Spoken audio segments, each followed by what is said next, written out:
What's going on, everybody? What is going on? It is Sunday, July 28th, 2024, and we are back with another stream here on the Torian Rain Reloaded channel. The stream, like I told y'all yesterday, if it wasn't for the Sonya Massey stream, this is the stream y'all would have got yesterday, but we are here today.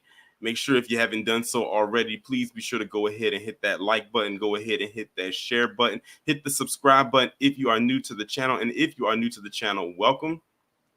Shout out to all of the members, everybody on Patreon, people who send me stories, Discord, Instagram, X, all of that good stuff. I am very appreciative of you all today. So this is another one of those bed bucking live videos about someone we are all too familiar with at this point. It's crazy to believe that at one point we didn't even know who this dude was, but now that we know him, we just can't wait for him to go away. But until that time, we will call him out on his nonsense, and it's so easy to do, and it's so fun to do at the same time. I sound like KG right now.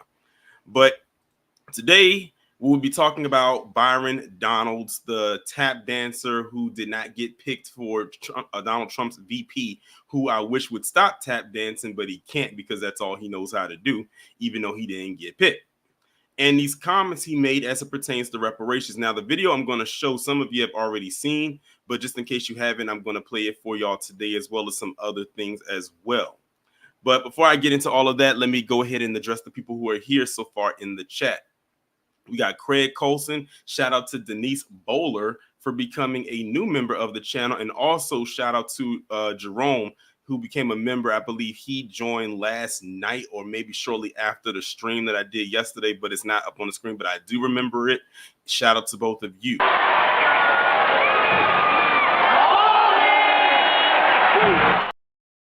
I appreciate it.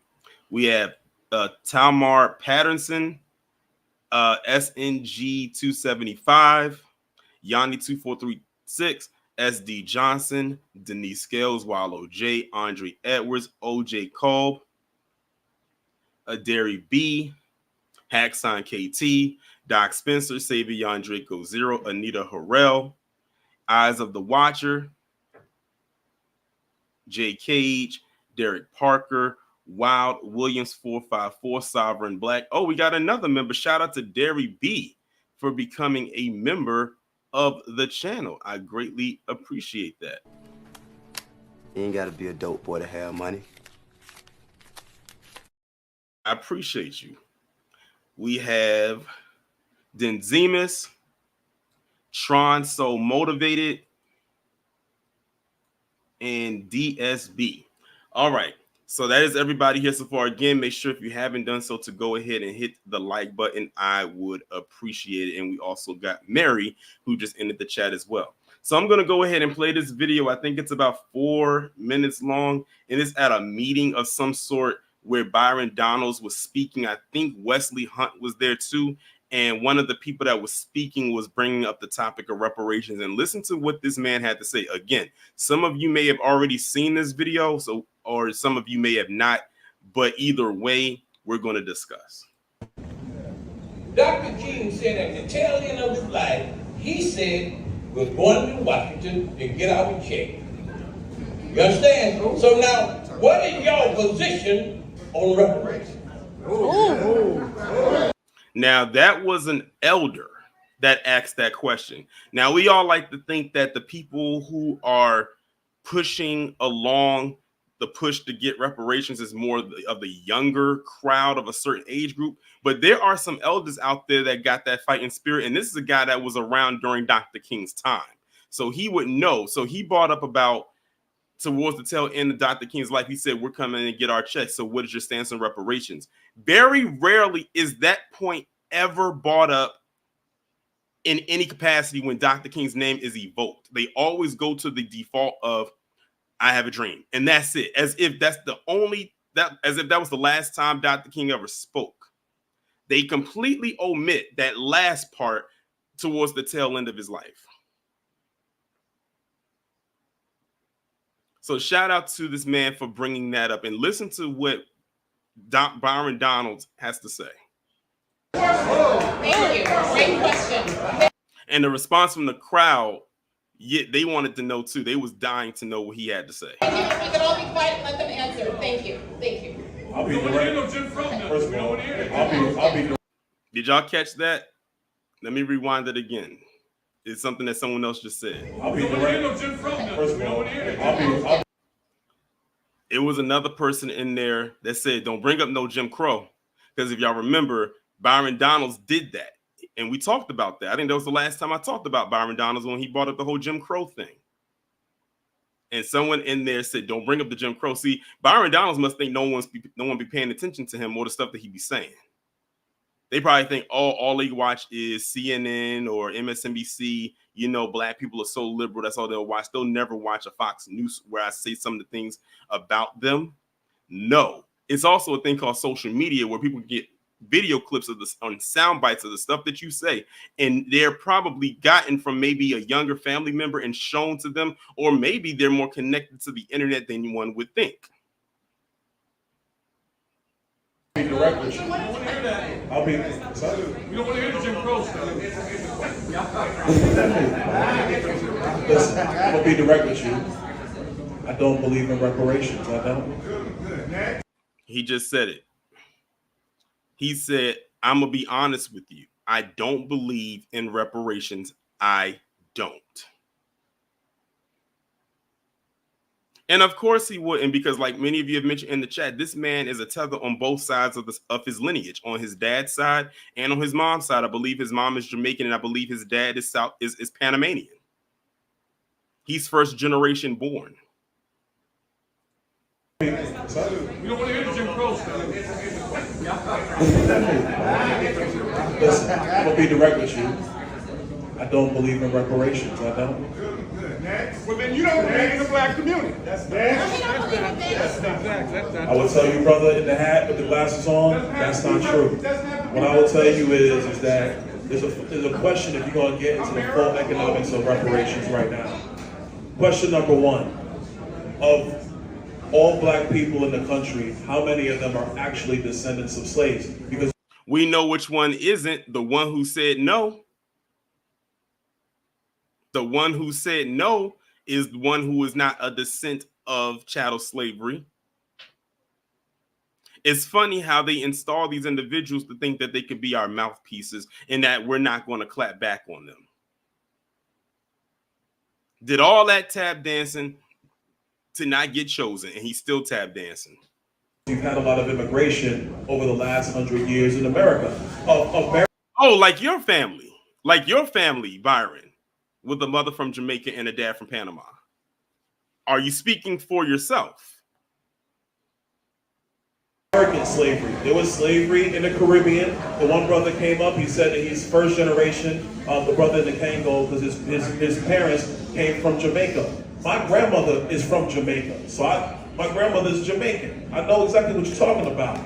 My mother was born in the United States. I'm born in the United States. So this is a fundamental question. You a black man, I'm a black man.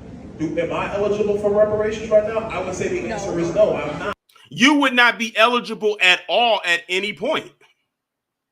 Not yesterday, not today, not tomorrow, not the day after tomorrow, or the week after, or anywhere in the future. See, what he's doing is he's positioning himself like, if I'm not eligible for it, then how are you going to be eligible for it? Simple. It's called tracing your family back. It's a reason why when our ancestors got off that plantation, one of the first things they did was destroy all of those records, or try to, at least. That way, years and generations down the line, we couldn't. It would make it hard for us to trace our lineage back to where it began.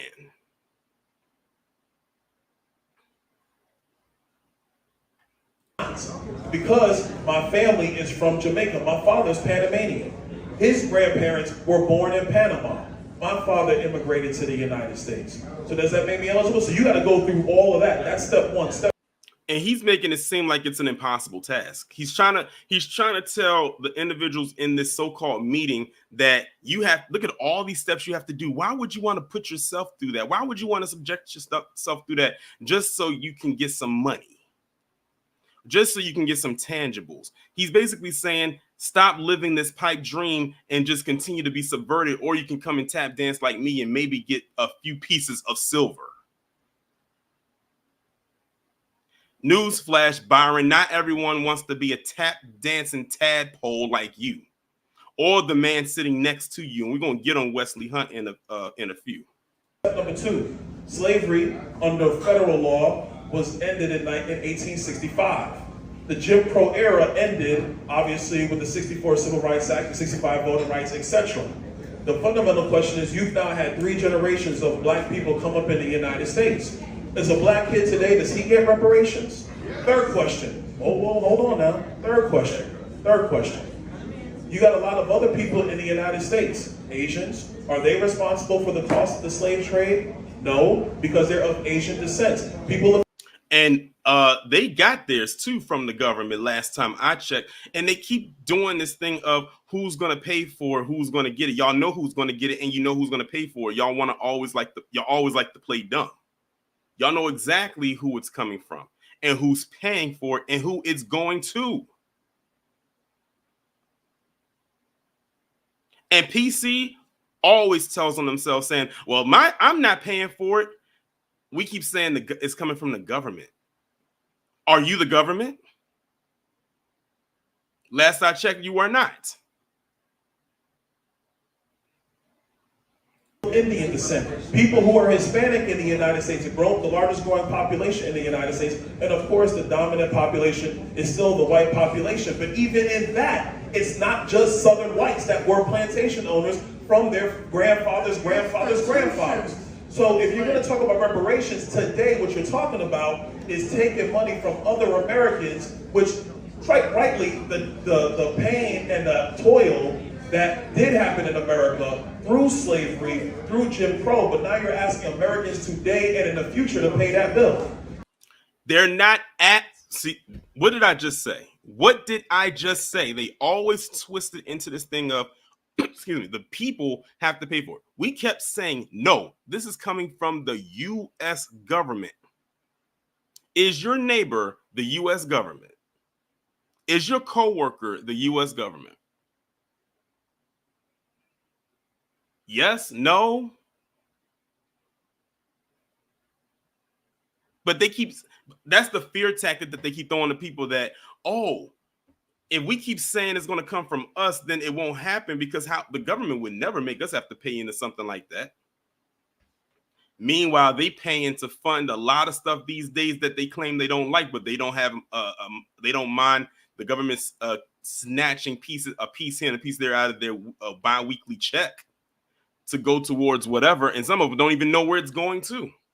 But the minute they bring up reparations, now they all of a sudden know. As a matter of fact, I don't know how many of y'all watched the show The Boys, but in the recent season, there was an episode involving this character named Tech Knight, who was basically this staunch anti-black soup who gained his wealth because his ancestors, or should I say his clan ancestors, owned plantations, and he basically got money from that. And we're going to talk about that as well. And they ended up fast forward in the episode a little bit. They ended up stringing him up. They ended up catching him. They strung him up And they got a hold of his accounts because Tech Knight was a billionaire. And they started sending money off to these different organizations that they would consider or deem to be liberal organizations. And he sent, it was like 40 million sent one way, 60 million sent another way.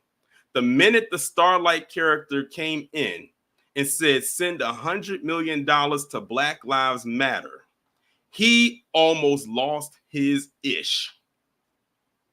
He was like, no, not those people. This can relate to here. When it comes time to talk about tangibles and reparations for FBA, that's exactly how they begin to act. But if it comes down to it and it comes to other organizations, they may not like it, but they're not about to throw a whole temper tantrum behind it either. They just don't want us to have what is owed to us. That is all that it is boiled down to.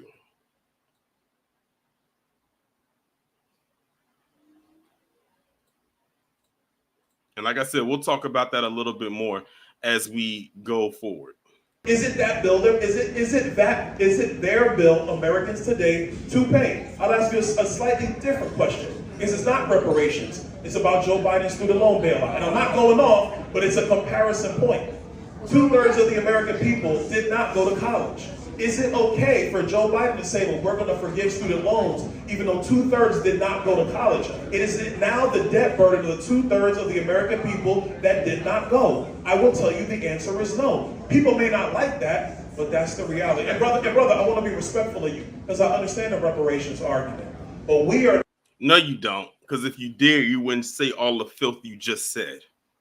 You don't understand it. And we wouldn't expect you to. The only reason we're addressing it is because, well, you're an asshole.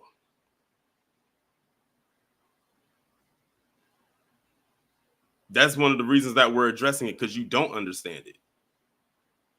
And that's fine, because your wake-up call came 2 weeks ago when you didn't get chosen by Donald Trump, and he chose J.D. Vance, a person who at one point was against Donald Trump, and now all of a sudden is for, and this guy has some very draconian ways about him. He chose, you would have been, Byron Donalds probably would have been the more safer pick, but he chose the guy that was way more extreme. Did all that tap dancing, and what did you get left with? An empty hand. A dry, ashy, calloused, empty hand. Now, more than 150 years from the Emancipation Proclamation, we are easily 80 years from the end of the Jim Crow era. Did he say 80 years? Somebody doesn't know how to do math. Did he say we're about 80 years removed from Jim Crow? And Byron, you just mentioned that the Jim Crow ended in the 60s. Let's see here. My parents were born in 1959, which means they turned 65 this year. If Jim Crow ended in the 60s, how is it 80 years removed?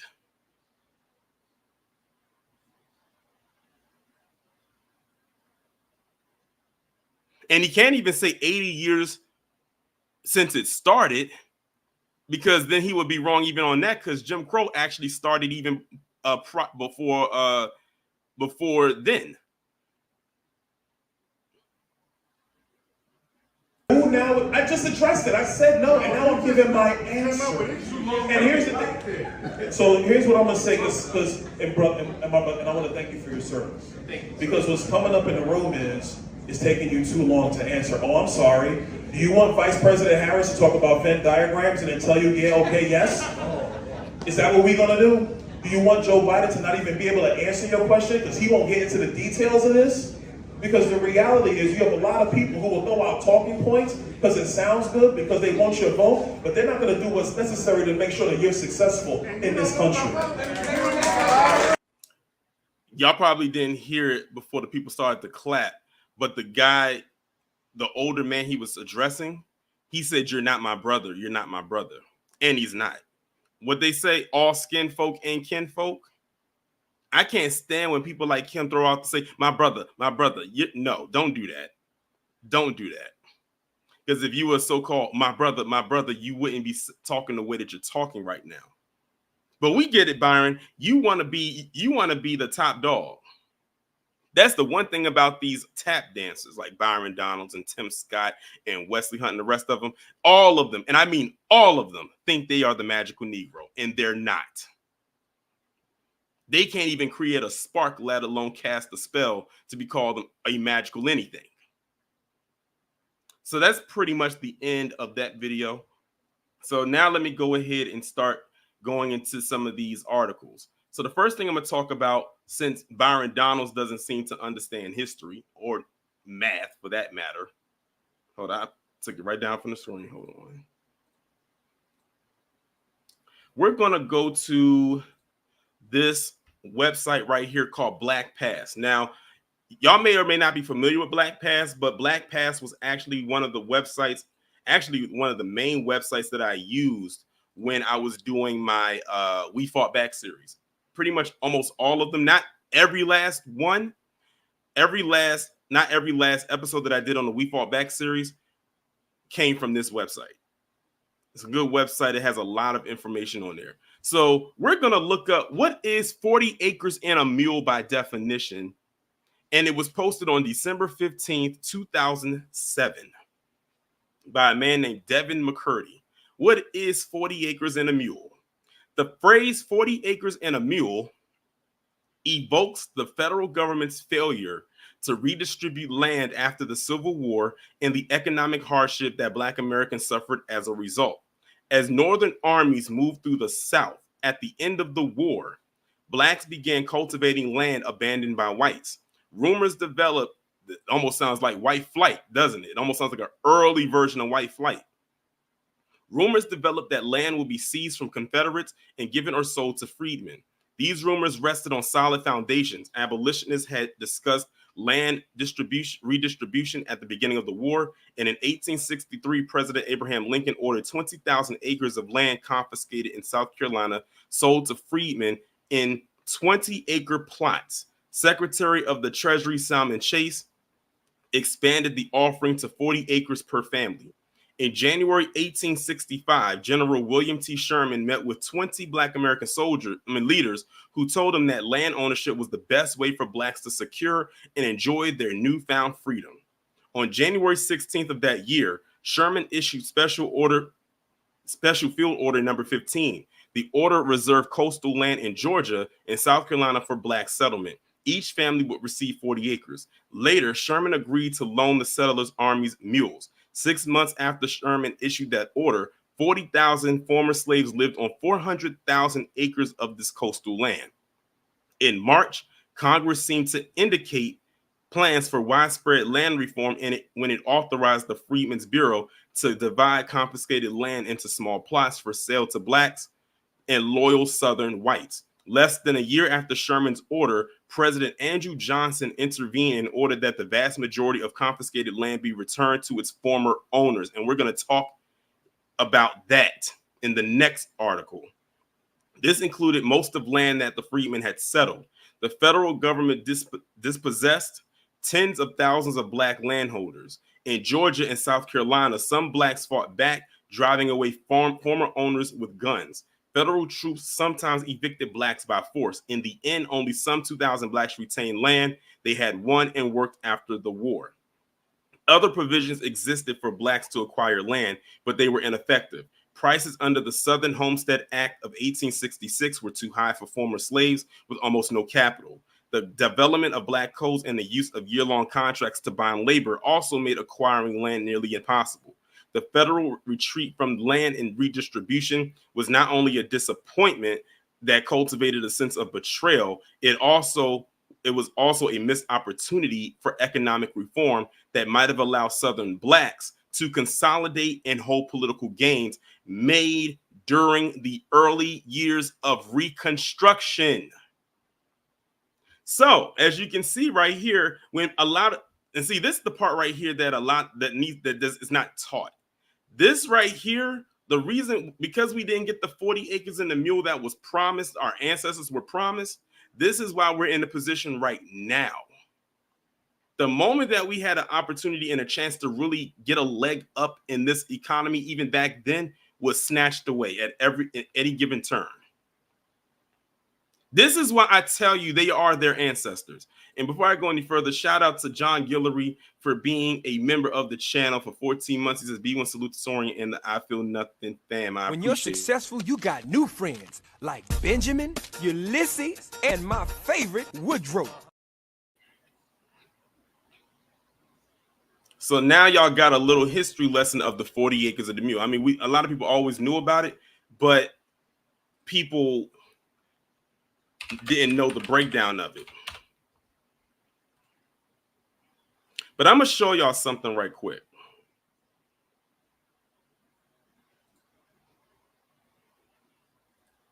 I'm going to show y'all an example of what 40 acres looks like, just in case y'all just in case y'all need a visual aid of what 40 acres looks like. So y'all see this right here in this rectangle, this yellow rectangle, that's 40 acres. Imagine if every last free slave got the 40 acres that was promised, how that would look. This is just 40 acres right here. Imagine if that was expanded thousands of times. We would probably be owning whole states. As a matter of fact, I'm not even saying probably, we would own whole states.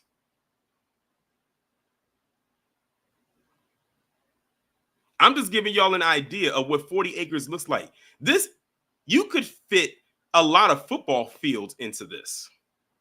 I want y'all to understand that. Not the stadium, but just the football field itself.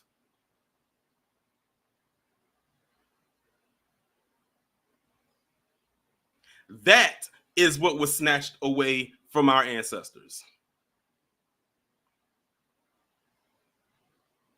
So when you have people like Byron Donalds sitting up there talking about he says no to reparations, or he doesn't believe in it. First off, it's not for you to believe in whether you believe it or not. You're not entitled to it, so you have no say.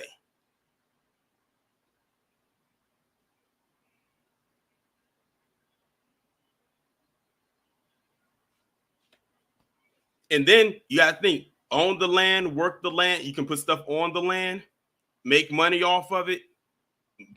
Oh, just the thought, just the reimagining of where we would be if we were left alone post-slavery.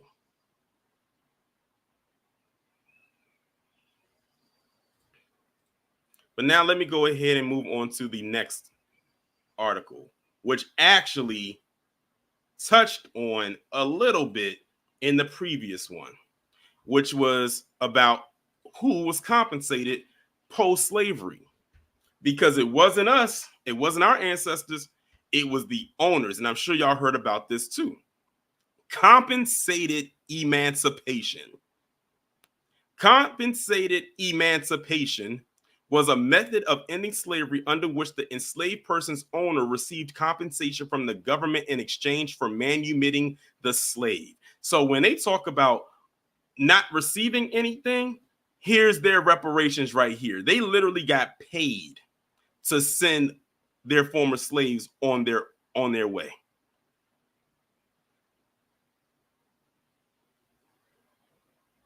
This could be monetary, and it could allow the owner to retain the slave for a period of labor as an indentured servant. In practice, cash compensation rarely was equal to the slave's market value.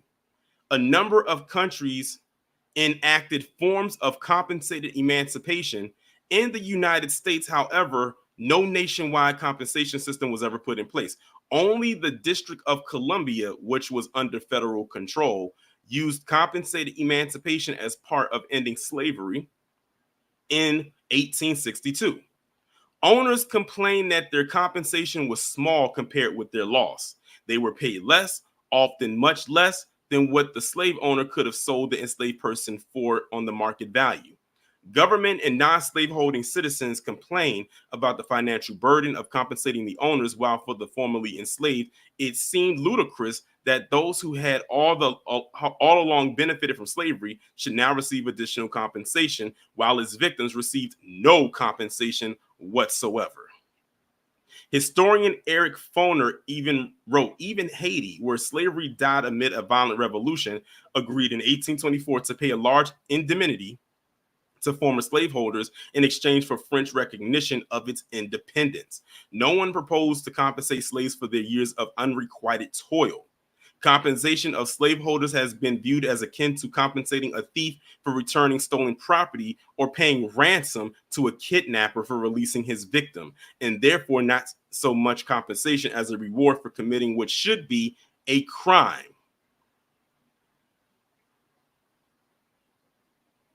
Compensated emancipation was typically enacted as part of an act that outlawed slavery outright or established a scheme whereby slavery would eventually be phased out. It frequently was accompanied or preceded by laws which approach gradual emancipation by granting freedom to those born to slaves after a given date.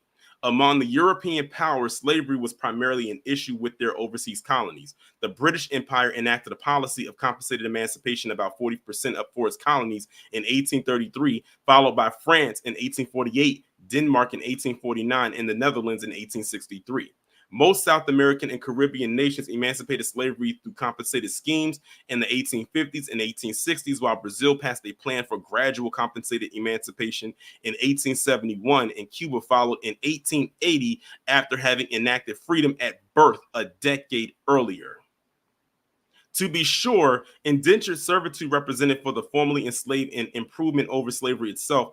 Those indentured could not be forcibly relocated. Children and other family members could not be taken away by force, and they could no longer be whipped or violated. However, they were still not free.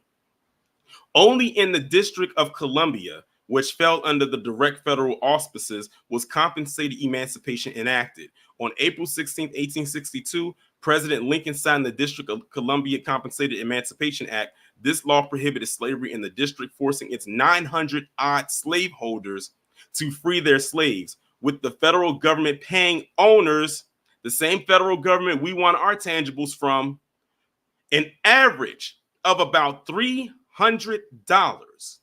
equivalent to $9,000 in 2023 for each. The 13th Amendment abolished slavery and involuntary servitude in the United States, except as a punishment for a crime. It provided no compensation either to owners or the formerly enslaved. So there goes a little bit of history that, like Chris H said in the chat, no one ever tells this part of the story. And of course they won't tell this part of the story. You know, they got to put loopholes in there somewhere.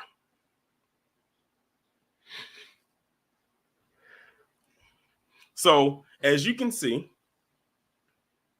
there it is. And not only did they just benefit from it, a lot of these businesses that are up and running today that have been around for eons, all you got to do is look back at the founding date or the starting date of a lot of these corporations and just link the years and be like, where did they get all this money from? A lot of these banks benefited off of slavery. A lot of them, especially if they've been around for hundreds of years. Now, of course, if it's like one of these like new up and coming banks, then most likely not. But if they've been around since being damn near the inception, then yeah, they definitely benefited. So that's that part right there. So now we're going back to Byron Donalds. So this right here that I'm going to show you is kind of more expanded into the video that y'all saw, the first video that y'all saw. And this time you're going to be able to hear from not only Byron Donalds, but also Wesley Hunt. But I'm going to read some of it and then I'm going to play the videos. It says Trump's black GOP allies challenged during tense discussion tailored to black men. And look at where they are. They're in a cognac and cigar event. talk about being out of touch. Does it look like the everyday black man is at a cigar and cognac shop?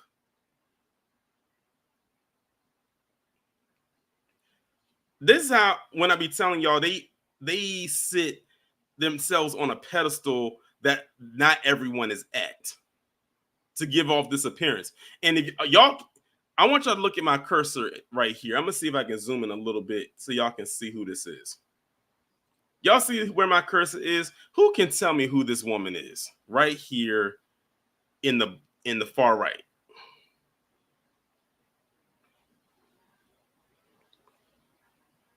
Y'all should know because I talked about it several times. Because she was the one hosting it. That's right, KG. Mammy Steele herself. That's the only time she'll probably be around that many black men. But they tap dancing just like her, so she feels right at home.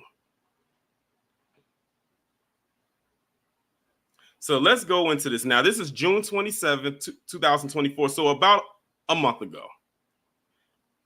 As Representatives Wesley Hunt of Texas and Byron Donalds of Florida began the latest iteration of their Congress Cognac and Cigars event aimed at bringing more black men into the GOP fold, which was an epic fail, here just outside Atlanta, the two Donald Trump allies set their intentions for their conversation.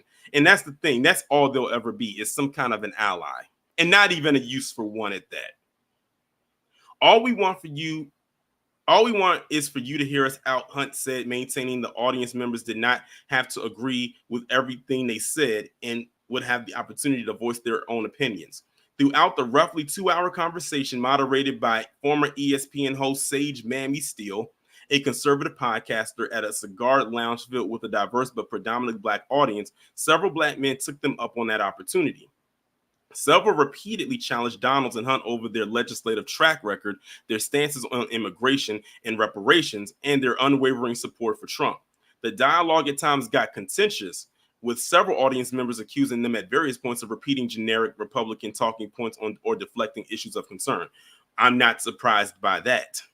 The event highlighted the challenges Trump's black allies may face trying to win over independent or traditionally Democratic voters in cities like Atlanta, some of whom remain skeptical of the Republican Party, despite its efforts to more aggressively court voters of color. Look at that. Voters of color. They told on themselves right there. The discussion began with Donalds and Hunt urging the audience to defect from the Democratic Party, arguing that President Joe Biden and Vice President Kamala Harris don't have the recipe for success in this country. But toward the second half of the event, the atmosphere grew contentious as Steele asked the room for the top issues they like to hear the congressman address. Among them were immigration, national security, and quote-unquote morals. So I'm going to play this first video right here. There was a vote about the representative, a local representative, that brought up an amendment to the defense bill to reinstate a Confederate monument that has a depiction of a mammy receiving a white baby from a Confederate soldier. Of the 4 people that voted to have that reinstalled, 3 of them, 2 of them on the stage, 3 of them are black Republicans, right? Of the 4 black Republicans, 3 of them voted to yay on that. That vote almost passed. Something like 206 to 192. I don't understand, from descendants of black slaves, why you think that isn't a principled position. So I think when we talk about to black men, it seems deceptive to come in here and talk about issues and then vote what seemingly isn't based on principle. Robert E. Lee. Now, I have to warn you, Wesley Hunt's noise is like nails on a chalkboard, and I honestly do not believe that this man talks like this in real life. It's no way. And these boots. Oh, these boots. Let me continue. The Confederate general that fought against the rights of people that looked like me. Oh,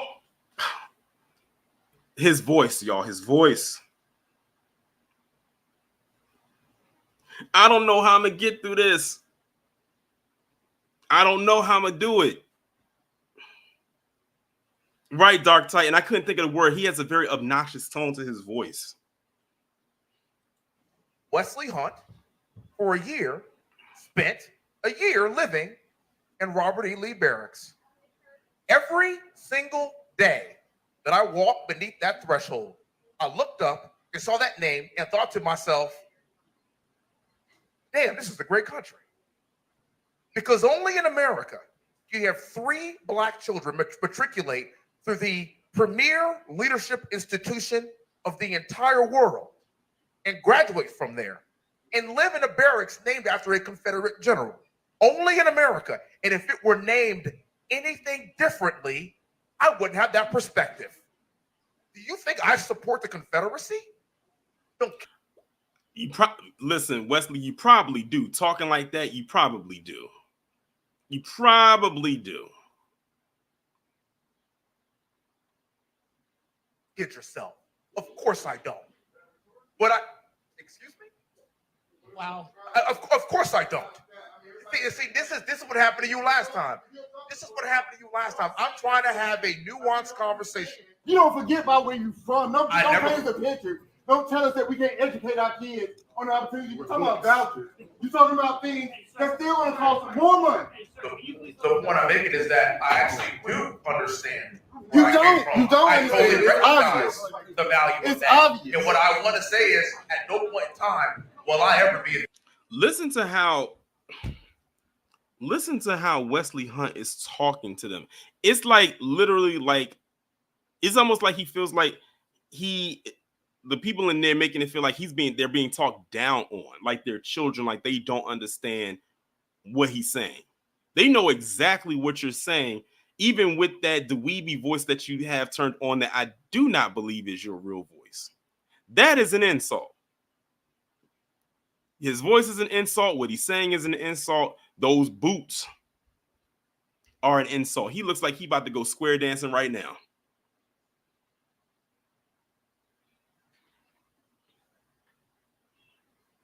Hey KG, I'm gonna drop the link when I get to the last part.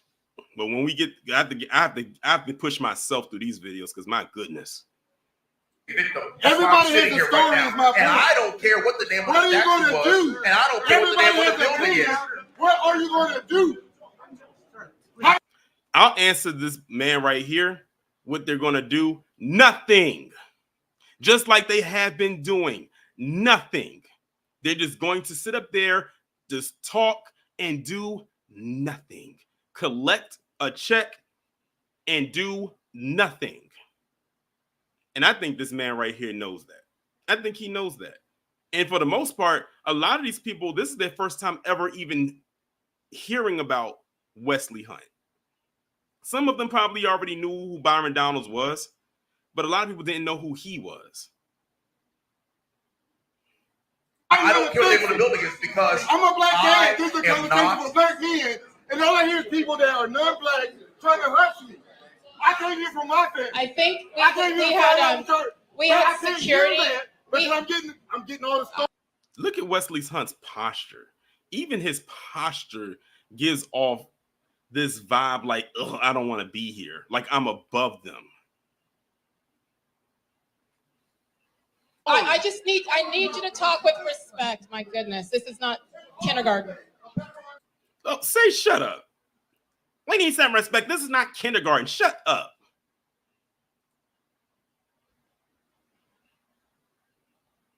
Okay, so that was the first part. Let me continue to read because there's 2 more videos in between this, y'all. Bear with me. Jason R., a retired college-educated black husband and father who declined to provide his last name, shed light on what morals referred to. A local representative brought an amendment to the defense bill to reinstate. Okay, I'm not going to read the quotes because it was already mentioned in the video. So let's go to this one. Donalds was also called out for a controversial remark he made during the Philadelphia stop of the Congress Cognac and Cigars tour, where he asserted the black family was stronger during Jim Crow. Now, you know, we already talked about this, but let's see what they talking about on here when somebody addressed him about him bringing that up. And shout out to the 314 people that is in here right now. If you haven't done so already, please be sure to go ahead and hit that like button. And if you are lurking and you never subscribe to the channel, but you like the content, hit that subscribe button and the bell twice. My piece of advice for you, I think Byron Donalds, is that you can talk about black families, talk about black families, talk about the black father, but when you intertwine Jim Crow in that, you're going to drive people away. So it's kind of like Bill Cosby. Have you seen that Cosby show where he said, you know, you can present steak and asparagus, but if you put it on a trash can lid, nobody's going to listen to you. So that's my piece of advice for you. I know I said the words Jim Crow, and if you listen to the media, they would say that I wanted it to come back like you would say Beetlejuice if you said Beetlejuice 3 times. And I'm not saying it to be funny. I'm saying it because that's literally what happened. In that meeting in Philadelphia, what happened was we were talking about Black families. If you look at the empirical data, before Lyndon Johnson's Great Society, Black marriage rates were significantly higher. Did I reference Jim Crow? Yeah, because that was the era of time. Do I want it to come back? No, I don't. And I think the most... Well, for your sake, Byron, you better hope it doesn't come back, because I don't know what you're going to do considering who you're married to. And brother, I want to say this. Hold on, because it's important. Because again, if you want a talking point, that's one thing. Darlene, it's Byron Donalds talking right now. Nobody wants Jim Crow to return. I don't want Jim Crow to return. That's insanity. Say it again. Say it again. You want me to repeat myself? Repeat that again, please. Nobody wants Jim Crow to return. But, so I think, hold on, Wesley. Hold on. Wesley.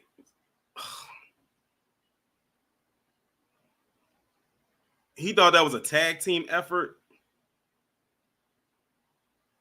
Hold on, Wesley. My brother.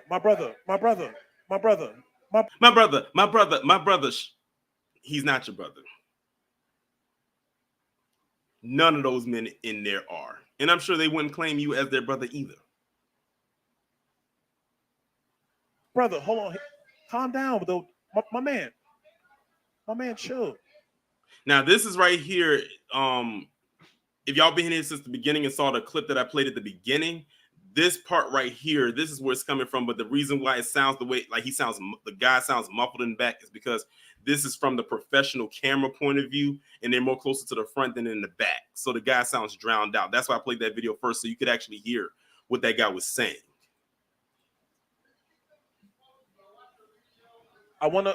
Can I answer the question? Go ahead. This is important. It's okay. Whoa. Both of y'all are talking. I'm trying to hear both of y'all. I'm trying to hear both of you. You want me to answer, or you want to answer? You want to answer my question? Do you want to answer the question, or you want me to? This should tell you right here, Byron Donalds and Wesley Hunt, y'all have no ties to the grassroots whatsoever. Because, see, y'all are manufactured individuals, very manufactured. You might be black in skin, but that's about as far as it goes. Y'all have no connection, nor do you desire to have any connection to the grassroots whatsoever. This right here is nothing more than a paid field trip for you. If you could, I bet if Byron Donalds and Wesley Hunt could have been anywhere else in the world right now, they would, instead of being right here right now. But because they tap dance for 45 so much, they will oblige any chance they get. To answer the question, because I'll answer the question. Hold on, this is important. Who you shushing? The history of our country is very, very painful. It's very painful. But now, if we refer to it, if now the point is that now it's going to insinuate that you want that back, that is what is destructive. But it's not different, brother. It's the truth. See, also another thing with Byron, he's another one of the people he just says get over it. I can tell he's the one that's always usually saying just to get over it. Get over it. That was then, and this is now. And now is not the time to try to go and bring up the past. Let's just move on and move forward. He's one of the things of, I got mine, go and get yours. Stop living in the past. Every other group can go ahead and snatch things up from their past, but us, we're just told to be quiet and move on. Do you want to? And see, the thing is, also, too, with Byron and Wesley, they don't know how to deal with people that's going to push back against them. They're used to people they're used to their echo chamber. That's what it is. They're used to the echo chamber that they're always in. And the minute they step outside of it, this is what they're dealing with. Wesley and Byron, welcome to being outside. Expect more of this going forward. Should you consider going back outside again? Because let's talk. Hold on. Do you want to talk about it or do you want to yell about it? Because I'll talk to you about it. I understand the divisive nature of the words Jim Crow. I understand that. Okay, so I hear where you are coming from. I do too. What I do want you to hear us say is that we aren't speaking about Jim Crow in terms of going back. We are talking about it in terms of a period in history, and I'm not trying to be divisive in that way.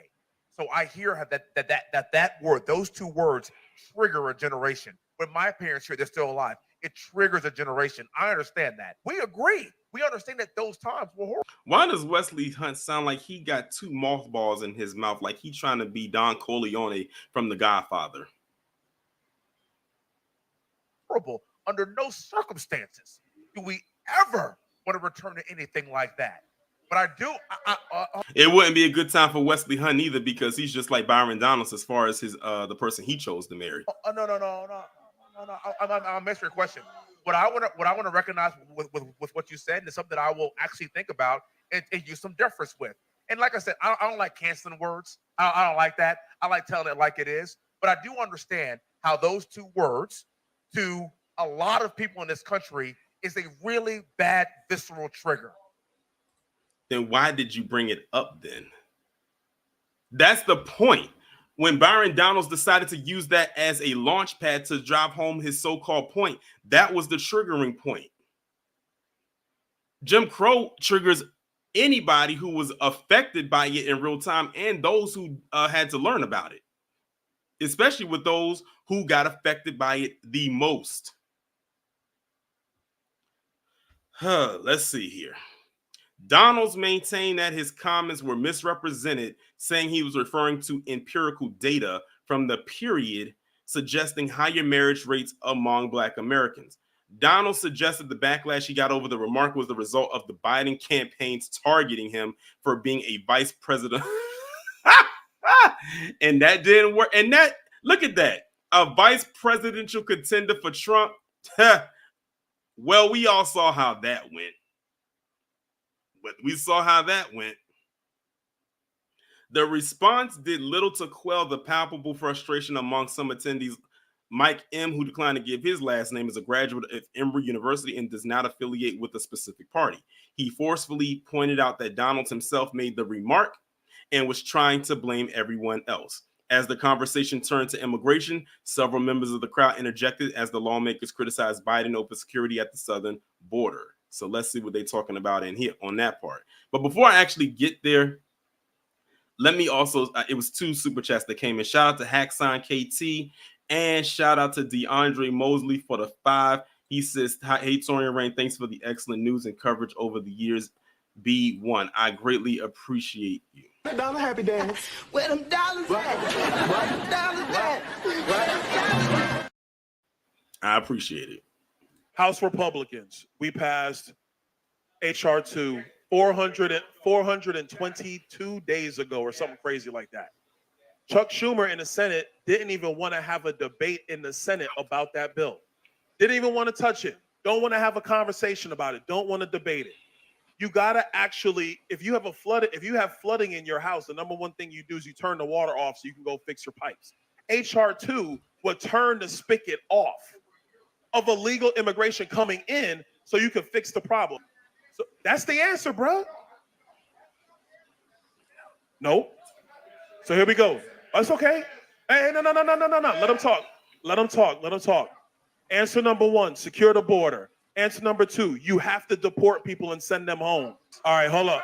Well, here's the thing, Byron. A lot of them are coming through the state of Texas, where Governor Wheels, who is a Republican, could easily turn them right back around. But in order to spite the Democrats, he sends them to their cities.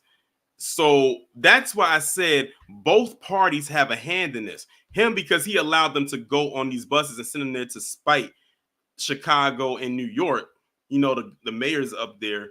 But then the mayors up there, instead of trying to send them back, they are sanctuary cities. So they have to, by law on the books, let them stay. So both parties played a hand into why the South of the Borderians are here right now in record high numbers. They are also the reason why I do these bi-weekly, what seems to be bi-weekly Migrant Madness live streams, which y'all will probably be getting another one next week. Hey, fellas, chill out for a second. Chill out for a second now. Fellas, chill out. You know what? Here's the thing. Sir, chill out now. Guess what? He cares. They all care. Everyone in here cares, but the problem is when it's yelling and screaming, when it's yelling and screaming, we don't make progress. Man, that black man in the back wasn't hearing it, okay? That man was lit. He was going off. Like, he wasn't hearing none of that. And you know what? I'm glad he did. No more of this soft-spoken tone with these individuals. I'm glad that now that people are like literally in the face of these bootlicks and these tap dancers, because they've been getting away from this for so long without being checked. Because a lot of times, like I say, they don't, like KG says, they don't go outside. So they only talk about the stuff that they see online, and then they see the response that they're receiving, like Wesley Hunt and Byron Donalds, and they be scared to go outside. That's why they have to go around certain groups in order to feel like they belong. But how did that work out for Rob Boussey Smith when he went out there to Arizona and thought he was the magical Negro? Donalds and Hunt did have supporters in the room. One named Horace Holland Jr. grew tired of other audience members' line of questioning on immigration, forcefully asserting that the conversation should center on addressing the plight of Black Americans rather than undocumented people. He says, why are you more concerned about people that came in illegally getting amnesty when a Black man can go on the run for 20 years, but when they find him, he doesn't get no amnesty? Another point of contention centered on reparations, and I don't have to play that part because, well, it's not up here, but we already played it in the beginning. So there's that part. But before I get to the last thing, I think it's appropriate that I play this little intro before segueing into this last part. It's so appropriate. Y'all better hang on to your seats when I do this.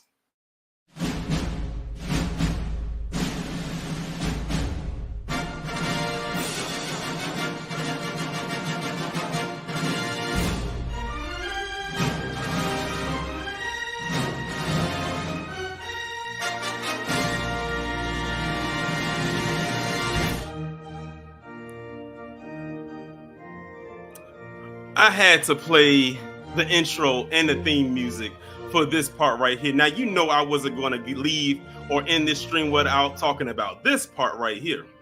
So in case y'all are unaware, Byron Donalds' ex-wife done put this man on blast. Something serious. Shout out to Lisa Cabrera, because I think she was one of the first people to actually talk about this one. So in case y'all are unaware, on July 11th or around July 11th, Byron Donalds' ex-wife put out a little expose. Yes, Byron Donalds was married before the wife he has now. And I believe she might have been a Black woman because of the school that they went to. So let's go ahead and read into this and see what they're talking about. Byron Donalds' ex-wife exposes vice presidential hopeful, more like vice presidential noteful, past life, says he is moving super dangerous. The ex-wife of Florida GOP Representative Byron Donalds is painting a different picture of the congressman than what Americans are seeing. Bisa Hall told how she met Donalds as a freshman on the campus of HBCU, Florida A&M University, or FAMU, in 1996. She described Donalds as an opportunistic person who will take whatever opportunity that they are given. When the two met, Hall claims the congressman had a Jamaican accent and told her he was from Jamaica. She later learned then that the then 18-year-old was from New York, and he told her the motive for the phony disguise. He felt it would make him stand out, and he was right. There were a ton of guys from New York around, but there weren't any guys from Jamaica. He was right. It did get him noticed.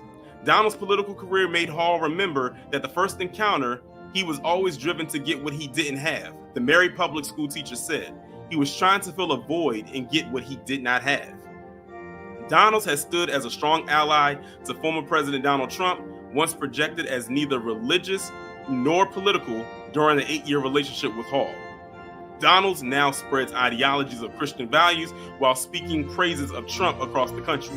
According to the New Republic, Hall was shy to go on record about her time with Donalds, but after seeing her former partner standing by Trump, who has a history of SAing women and was found guilty of abusing E. Jean Carroll, she decided to break her silence.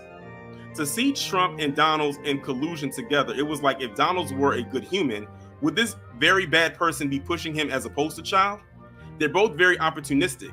You trot him out there and it makes some people feel better about Trump. I think what he's doing is super dangerous, and I think morally, and I have no crossover at all. Hall remembers the Republican lawmaker once registering as a Democrat in the city of Tallahassee and said politics was a topic the couple stayed away from. We never once talked about how we were going to go and vote. It just wasn't a thing. To see him now out there saying, I'm a conservative black man, and I'm like, since when? He wasn't talking about politics at all. To see him now, it's like, when did this happen? Since the beginning of the 2024 political season, Donalds has made claims that have raised eyebrows amongst black voters.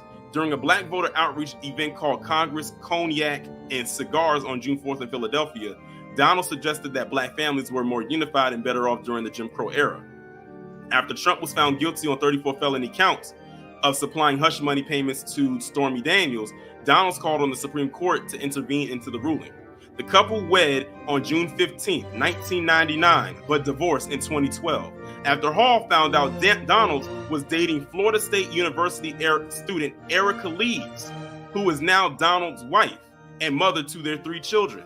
At the time, the congressman was back and forth between the 2 women, as Hall reminisced about a time around Christmas 2002 when her soon-to-be ex-husband came to her stating he wanted to rekindle their relationship. He said, Erica and I had split up, and I wanted to give it another chance. I want my wife back, she recalled. Shortly after Donalds recanted, telling Hall a divorce needed to happen as soon as possible because Erica was pregnant and they had to hurry up and get married. After the 2 were married, Donalds began his right-wing career as a member of the Tea Party movement, essentially opposing the nomination of former President Barack Obama, the country's first quote-unquote black president. Well, there you go, y'all.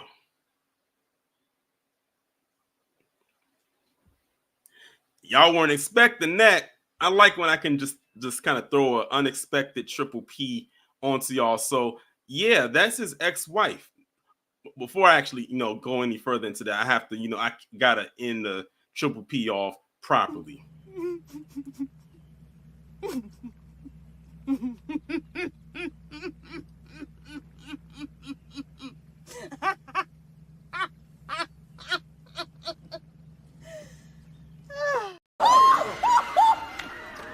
Lord, I'm having a heart attack. Damn, this is some scary shit. Oh, I am scared.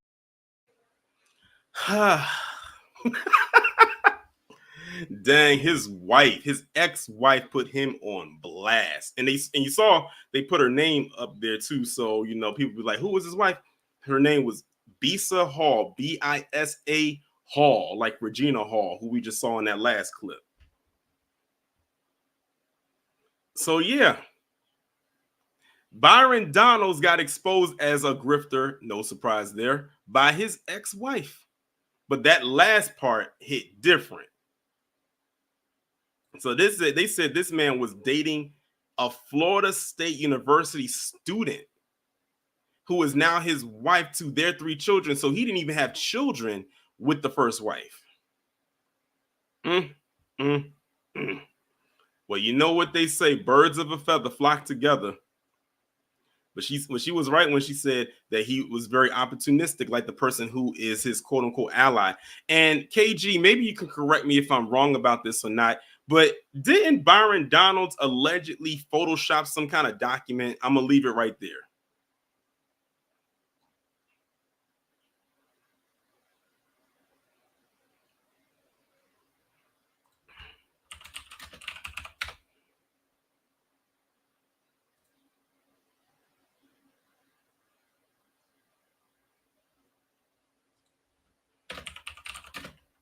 because I keep seeing something that he had photoshopped some kind of document. No, not that. It was something else. And I think AOC had exposed him about it or something like that. I forgot what it was.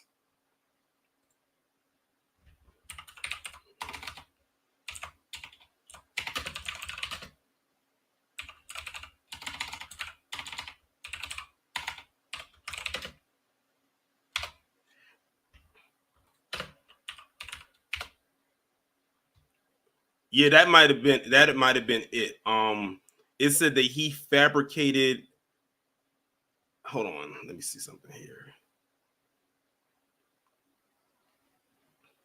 It said he had fabricated some image in some kind of Biden hearing or something like that. I don't know all the details about it, but that's what I recently heard. But that happened, I think, last year.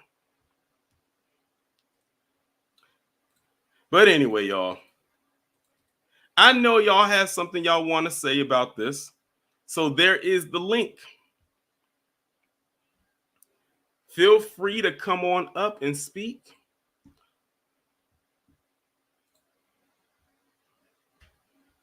I didn't even realize it was after 5. It feels so much earlier than that for some reason.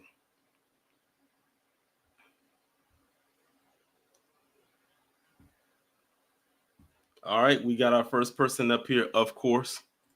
Wallow J, what is going on? What's going on, Torian? And what's up, everybody in the chat? Yeah, first off, Byron Donalds ain't hitting no shit. Here's the thing. Don't you get tired of people who don't qualify for stuff talk about it? It's getting annoying. Him, that singer Tyler, don't comment on stuff you don't qualify for. That's like me going to your own country and telling you and your people what you need, you do and don't need. Like, don't do that crap. Like, these people come up here, quote unquote, trying to represent us when they don't even represent us anyway, because it's his district, just like Wesley Hunt's district, just like Tim Scott's district. Most of the people in that district is white. So they don't represent us at all. They're representing white people to a certain extent. So when they get their wake-up call, it's not going to come from us. It's like you said, it's going to come from the asses that kisses the most, and it's them folks.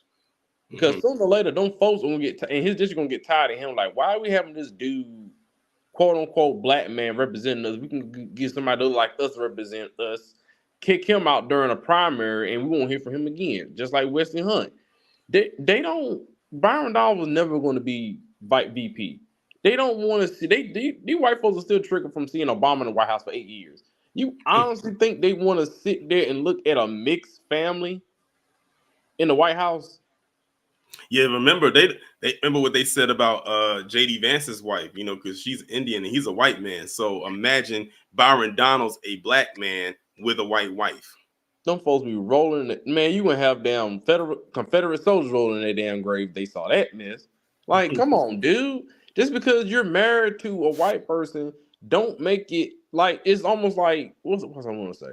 Like, you married to a white woman, it don't change the fact that you're still a black man. Just like Ben Carson. Ben Carson married to a black woman, cool, but he's still a coon. He's still the biggest coon probably out there. So it don't matter. You're still a threat regardless you married to whoever you married to.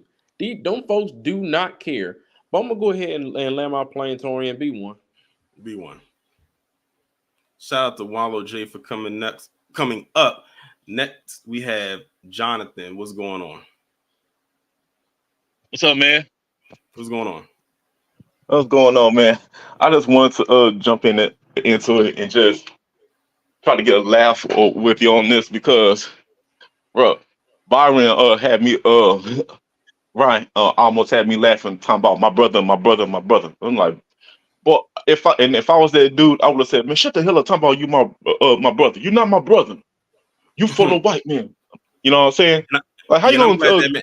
I'm glad that man was like basically cutting him off, because the thing is, they know. Listen, people know when BS is coming their way. They knew him and Wesley Hunt was coming there with a bunch of nonsense, because they remember what Byron Donalds had said with the Jim Crow comment, that he already knew what he had said. And like someone said in the chat earlier, they thought that people was going to forget or not have seen that, because he probably feels that oh, some of the people don't know who I am or anything like that, but people know who you are and come to know who you are because of who you attached yourself to. And they can smell fakeness a mile away. And that dude is as fake, and I'm going to use my terminology that I said yesterday when I came to talking about Candace. That man is as fake as a $3 bill and a Monopoly board game set. Right, bro. Bro, I'm talking about fake as a Barbie doll. that's how fake he is. Well, yeah, him and Wesley Hunt. I'm gonna be honest, bro. While Wesley Hunt over here smiling, you saw the way how he was smiling as he wanted to laugh at the dude for going off on Byron. That stuff made me want to go up on that stage and slap the shit out of his bald head ass. That's how nonchalant he was. Like, he really take us as a joke, as if he really is above us, when he don't realize he is just below Trump as so-called we are. And when this wake-up call hits as well, like Byron's, he gonna be looking stupid. And it's like you said, once they get that wake-up call and get kicked to the curb, when master mouses get what they want, they know mads. There's no place over back to the black community. They're not allowed to ever come back. Candace Owens definitely doesn't allow to be back, because she is like way faker than the barber dog. Gonna talk about she had the blackest week ever, and then yesterday, oh my god, man, all of them is just gonna go. All of them just gonna have to burn in that desert like they in hell, because what they did, that book dancing, tap dancing, that stuff gets very, very tiresome. So all I can say is enjoy the buck dancing and grifting, because when November 5th hit, they're gonna be done as some toast and bacon eating on off a platter. Well, I'm finna get ready for work in this upcoming thunderstorm. But man, great speaking with you again. B1. B1. Shout out to Jonathan for coming up. Next, we got Xavier. What's going on? You're muted. You gotta unmute yourself. Why does this always happen to me? I don't get why this keeps happening. I think it's because I noticed like a lot of people when they're on the phone, they tend to have themselves muted before they come up, as opposed to being on the computer where they're unmuted. Unmuted, yeah, exactly. Anyways, B1, my brother. I really liked your stream yesterday, the one on the lady, and I just wanted to say a big fuck you to Candace Owens. That bitch deserves to burn in hell, and I said what I said. There's no other way to describe it other than evil. If every single time a black person gets hurt by police, the very first thing you do, your very first reaction is to defend the police that killed the black person, with zero sympathy for the black person who got killed in the first place, then yeah, you're absolute and total trash, and there's no coming back from that. But that aside, Byron Donalds can also join her in that pit of hell that I just talked about, because he doesn't even his grift is even more insidious, in the sense that he knows better. You can tell that he actually knows better than what he's saying. He's just saying it because he wants to get up in the world, and he wants white validation. But it doesn't. But they don't understand that white validation can only take you so far.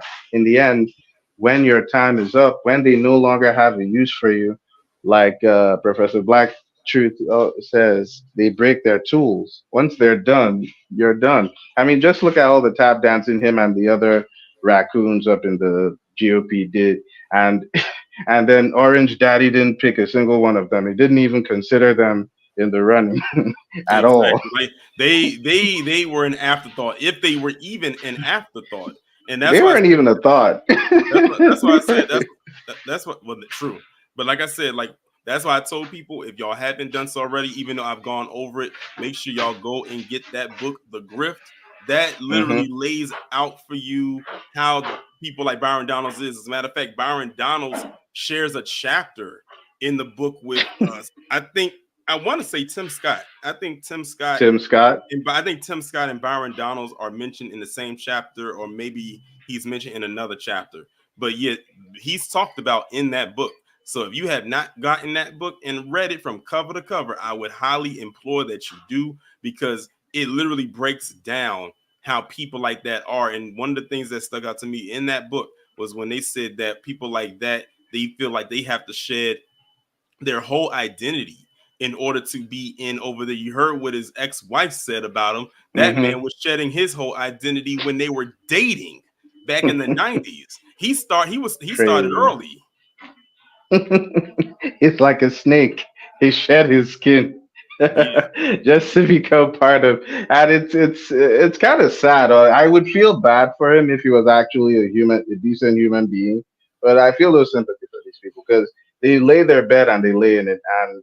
And honestly, to hell with them all. And the last thing, this thing about him speaking on reparations, people like him should just shut the fuck up. It doesn't concern you. It has nothing to do with you. If you don't like it, shut the fuck up. There's really no.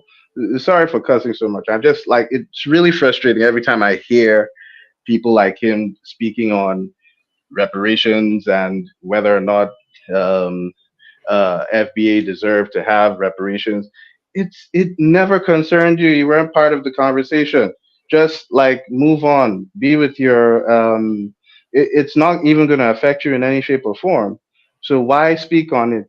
It's one of the most frustrating conversations I've had. Even when it comes to the discussions of it, and like you always say, the both sides of the aisle have similar ideas, especially the black people, surprisingly, when it comes to reparations. Even people who would benefit from it on the left would be hesitant to even bring it up for a vote or even like discuss it in any way, shape, or form. I think on the left is more of fear, like fear of being ostracized from the party or whatever, and on the right is just racism. They plain and simple, like they're parroting the racist ideologies of their masters. So I mean, either way, it's really annoying. And until they start seeing um, reparations as a winning subject, none of them is going to actually move the needle. Which is why I think that people like him, they need to get thrown out. Like Waller J said, you need to throw everyone out. Like start from scratch because it doesn't make sense. These people they talk like they know what they're talking about, but they have no business even talking about this stuff. Stay out of it. Talk about other things. I mean, these people get on my last nerve for real. Anyways, that's really all I got. And shout out to the family and to you, my brother, and thanks for bringing me up. B1. Shout out to Xavier for coming up. Next, we have Denzemus. What's going on? Hello. You can hear me, right? I can hear you. All right, good. If I could ask a question because I didn't miss it at first. Where is this guy from again? Byron Donalds? Yes. He's from New York. Okay, and his ex-wife said that he was Jamaican or something, right? Yeah, she said when they first met at FAMU, when they first started dating, he was speaking with like a Jamaican accent. But as you can see, when you hear him talking now, you don't hear that accent at all, at all. So it's like so basically he is of Jamaican descent because of his mother, because his mother is Jamaican. But he basically put on this accent because this was his way of getting what would become his wife's attention, because he figured, oh, a lot of the ladies back then liked the man with an accent. So he put on this accent and basically faked it while they was in that relationship. And then she found out that, he doesn't have that accent at all. Okay, because I have seen when I was younger, a lot of Jamaicans, they are very good at switching their accents. Even I gotten fooled in the past. There's someone who's at my job who is Jamaican. I didn't know he was Jamaican at first, but I was like, holy shit, dude, you're Jamaican. He's like, he put on this Jamaican accent. I'm like, whoa, whoa, whoa, whoa. That kind of reminds me of one of my roommates that I had when I was in college, because they were from Jersey, and I always heard them talk. Well, They talk like, you know what? I mean, because I'm from New Jersey, so we got a lot of Jamaicans and Caribbeans up here. Yeah, so like so they were from Jersey, and I always heard them speak and everything, but you know, they had the Jersey accent, so I didn't think nothing of it. It was like, okay, they had the Jersey accent. And then one day they got on the phone with their mother, and he started speaking Creole, and it completely blew my mind. And then that's when I found out that he was Haitian. That's how it is, man. I found I found out on that day that he was Haitian when he was talking to his mother on the phone. Now it's just going to lead into what I'm about to say, but if I can just ask real quick, I don't know if you would have asked him anyway, but have you asked him beforehand if he was from anywhere else? No, I didn't. Okay, because the ones that I asked, they told me that they were Black American, and this was about to lead into what I was saying, like with these other groups who always want to cosplay and be us. I'm very glad that we are getting to the point as foundational Black Americans, where we are checking paperwork, because that guy, Coleman Hughes, and all these other people who pretend. I call. Listen, my nickname was Coleman. My nickname, and we have to say his full name, because if we just simply say Coleman Hughes, then they're gonna go off of, oh, he's just black. No, let's call him by his full name, Coleman Cruz, and that's Cruz with a Z. Oh, okay. So he got some salsa in his name. Okay. See, you didn't know that? No, sir. Yes, no, sir. And there you go. That's his full name, Coleman Cruz Hughes, or Coleman Hughes Cruz, something like that. It's one of the two. But my nickname for him is the NYC Transit Swirler. Oh Lord, that fucking. I still can't get over that video. I still can't get over that video of him like in his undies and his tidy white or whatever he was wearing, twirling around. You know what video I'm talking about, when he was on the train. Unfortunately, yes. Yeah. But no, like I was saying though, it's getting to the point where they pretend to be us, and they're hiding their paperwork and stuff. They be taking their I remember on Twitter they used to have the little flags flying around and everything. Now they taking it down and everything. Basically, what I'm getting to is it's getting very dangerous, in my opinion, because we can't go into, well, okay, before I say that, we, us FBAs, we know when we talking to somebody with a receded hairline, even if they ask us to have a fucking implant or some shit. We know when we're talking to one of the receded hairline people, but we can't go into their countries or where they're at and try and get into their politics. We probably end up missing. And I find it very insulting that these people think they have the nerve. Well, they don't even think they have the nerve to come over here and getting into our politics, and they're so short-sighted. Like, do you not understand it? I'm sorry. Did you happen to catch the stream I did yesterday on Sonia Massey? Yes, I did. Okay, I came in late. Okay, so you caught the part when I was talking about the responses at the end, and I didn't realize that last part. I didn't even realize the last part alone with talking about the responses was nearly an hour until I went back and looked at it. Because what I'm gonna do is I'm gonna clip that and upload this on separate video so people can just see that part. But you saw the video that the person posted on TikTok who was imitating her in her last moments, and that person we found out was Haitian, and they lit his comment section up. He probably had He probably had to turn his comment section off and his DM off, because they was listen. Well, they was going in on him. Right, I did check out his TikTok. He did disable his comments because he knew his ass was about to get lit the hell up. And speaking of him being Haitian, like, okay, to that person, you are Haitian. Your country literally is, excuse my language, a shit show due to these white supremacists, and you got the nerve to be having all this smoke for us? Are you fucking kidding me, you self-hating piece of shit? That was my mind when I saw that video. Okay, let me calm down. That really pissed me off to the highest level I've never thought that I could get before. Like, and once again, it just leads back to myself. Thank God we started to delineate. And I've noticed another thing since we started to delineate from their asses. We've actually been making progress. Mm-hmm. And like I was saying before, some of these tethers, they are so damn short-sighted. It's like, do you not understand? If we get our shit together, you're gonna be able, by through us, you're gonna get yourself together too. We are like literally only reason why this country is not like going fully turned up on them as you know, as the white supremacists would like to.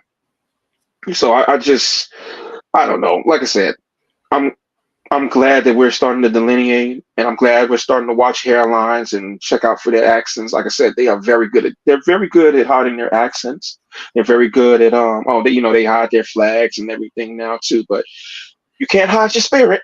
It's gonna come out eventually, because every time we start talking about reparations, all of a sudden them accents start to accents start to come out, and the crease from their fucked up hairlines starts to show a little bit too. So yeah, we're gonna get our reparations, and we're not gonna let any tether get in our way. But that's pretty much all I have to say for now. B1. Shout out to the Zemas for coming up. Next up, we have Defiant. What's going on? Hey, Torian, this is Jacoby. How you doing, man? I'm doing good. Yeah, I wasn't really going to comment, but thinking about Sonia Massey, man, I have a grandma, I have a mom, and that makes me mad. I can't watch those videos anymore.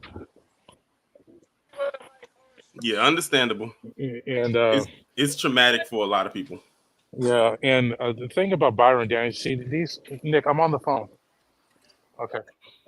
So the thing about that is all that grifting, man, like Kid Gravity said, the grift is over, because they're going to hurt their whatever percentage of votes they get from Black Americans, because a lot of people are thinking about voting for Trump because of the immigration issue, but they keep this stuff up, like Myron, his coon ass clan ass, and Byron, and all these folks, they're going to end up costing Trump the vote, because a lot of people are going to sit on the couch, and some people are going to start voting for Kamala, as they've not seen the percentile is it's basically neck to neck. So they're going to keep on playing this stupid ass game. And they're going to find out they're going to find out very much the hard way. If they just shut the F up, and if he was not so much of a damn coon, and be honest and say, hey, you with Black folks, right? Yeah, I'm with Black folks. What's the word out on the street? If you don't have no connection to the Black roots, then you're useless to them. You're completely useless. And that's why his days are coming. His days are numbered. You know what we want. You know exactly what Black folks want. They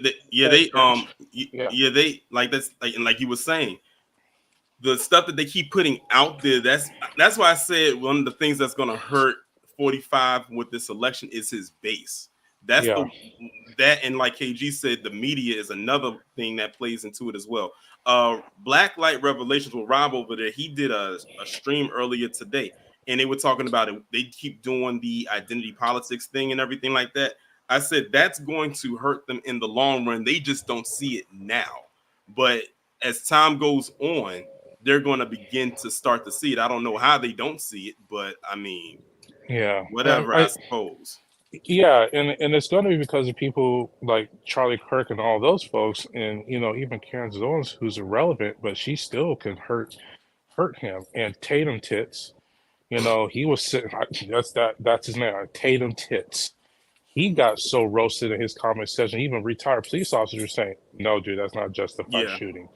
And so he had to come back. And every now and then I go check over there because I want to see what some stupid shit he's going to say. And the lights have hold me. When I try to pull up his profile on Google, I can't find it. I cannot find his police career. That is very interesting. It's like he's always been scrapped from the internet. You know when it's gonna pop up? When they're finally done with him, and then that's when it's gonna pop up. Then that's when it's gonna pull out, because they probably have it sealed some way. So when they're done with him and they're ready, and then when they're ready to like really go on the attack, then that's when that's gonna come up, and then all of the stuff is gonna spill out, because like you said, it's still a mystery as to why he is not a cop anymore. Yeah. And the thing is, he wasn't even a cop that long either. Yeah, 5 years in the Arizona. So I mean, you know, he must have done some shit, and then they just sealed that record up. But it's just, you thought he learned his lesson after Uvalde. No, No, he didn't learn. no, he doesn't. Anytime there is a shooting that involves the police and they're the ones that's doing it, he's always going to jump out the window and say it was justified. He did it with Uvalde a couple months prior to that. He did it with Tyree Nichols, and in both instances, he got lit up in the comments section. And he did the same thing that he did with those two things that he did with Sonia Massey. He comes out and he puts out these defaming pieces of material, and then says the police were justified. And then when he gets lit up in the comment section, the very next day he comes on and says he quote unquote apologizes. He does it every single time. It's a routine for him.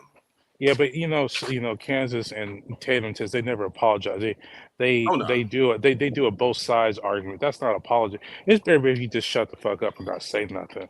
But no, they can't do it. They can't help themselves. And then he justified Tulsa, Oklahoma. I found it on my feed. I said, so I had to go look it up. And this dude was trying to Black Lives Matter the situation. I said, this Negro here, you know, and it's just, you know, those are the people who have high view counts, have subscription numbers in the millions, are going to hurt Trump's base. It's going to make people sit on the couch and say, just fuck it. So I'm gonna land my plane there. It is what it is. But shout out to you for coming up. Shout out to Defiant. Next up, we got Keith. What's going on? Keith, if you are there and you're speaking, we cannot hear you, but your mic is not muted. Okay, can you hear me now? I can hear you now. Okay. I guess we put the button at the same time. Man, this make it hard because I know some black immigrants that are riders, but these tethers, it make it hard. I'll be going in on them and they be like, you know, that's them. But it's way too many of y'all leaning toward that tether mess than it is the way you talking to me right now. Something needs to be done about that. And I go, this Donalds dude, he's living with a white woman talking about black politics. And he ain't even from here. Man, is that a spit in your face? I could take that from somebody that was born here and just a buck dancing coon, than you to go all the way from your thing. It is outrageous, man. It is outrageous. And with that, you notice none of them are even saying anything outside of that was justified with Sonia Massey. Yep. They not saying not one thing about that. So if you're about calling things down the line, which quote unquote they saying, anybody with two eyes that saw that knew that wasn't justified. Of course. And then like to the previous two callers, what's his name? Brent? Lord have mercy. Lord have mercy. Even Keith, we lost you. Okay, can you hear me now? Yeah. All right. But long story short, you know what that reminds me of? That Sonia Massey. I have a grandmother. My great grandmother lived to be 105 years old. I remember in the mid 80s, about back down in Hey Keith, you're it's I don't know if it's a connection issue on your end, but the sound keeps going in and that sounds like you're borging a little bit.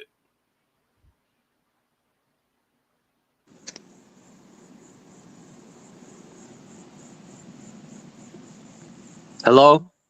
Yeah, I can hear you now. Were you on a Bluetooth? Yeah, I was. I took it out. That's what it was. Yeah, that's what was okay. That's what was doing it. Okay.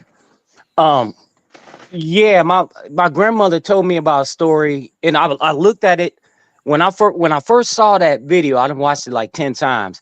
It made me think about that imagery: black woman, house dress, you know, hair wrap, White man came in and doing what they do.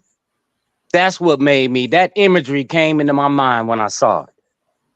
Like, wow, they go in there, because that same thing happened to her. And I remember her telling me that story back in the mid 80s about, her working with a white family as a house cleaner.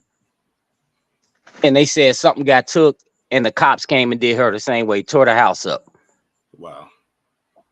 So when I looked at that, it made me think about that. Like, they trying to get back to the early 1900s and doing this. That imagery came up, and these Haitians, people from the DR and Africans, they don't have that kind of mindset or history over here.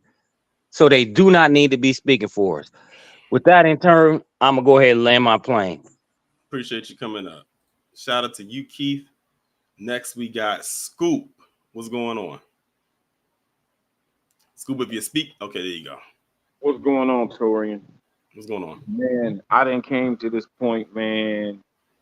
There's a lot of us, man, just ain't gonna make it. Oh, yeah. Oh, listen, the 2/3 is real. It just ain't, man. It ain't. I mean, instead of all of us being on code, it's like man, when you got your own people you gotta fight, and then you gotta fight them folks too, and you gotta fight the South of the Bordarians. I mean, come on, man. Look, I mean, we ain't got no time to not be on code. We don't. You see what I'm saying? Really?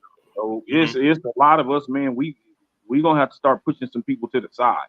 You know what I mean? Start saying, hey, they not with us. You know what I mean? They don't represent us. And like somebody said earlier, we already started the delineation process and Ben started it. Man, I'm telling you, man, it just gets on my nerves. And this thing with Sonia Massey, man, that, oh my God, man, that broke my heart watching it, man. I had to cut that mess off. I couldn't even watch the whole thing. It triggered a lot of people. And one thing, speaking of Sonia Massey, that I didn't mention in my stream yesterday, and shout out to Mushi, who just popped up in the chat, because she was the one that sent it to me, and I wish I had it on hand, but I'm not on TikTok, so that's why I didn't see it. I believe, and someone can correct me if I'm wrong, if they're aware of this, was it his wife? Was it Sean Grayson's wife? I think people found out where he lived and they started protesting outside of his home.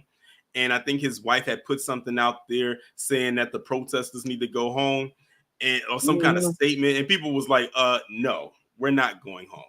Yeah. As far, okay, Moochie said it was fiance. They said, we're not going home.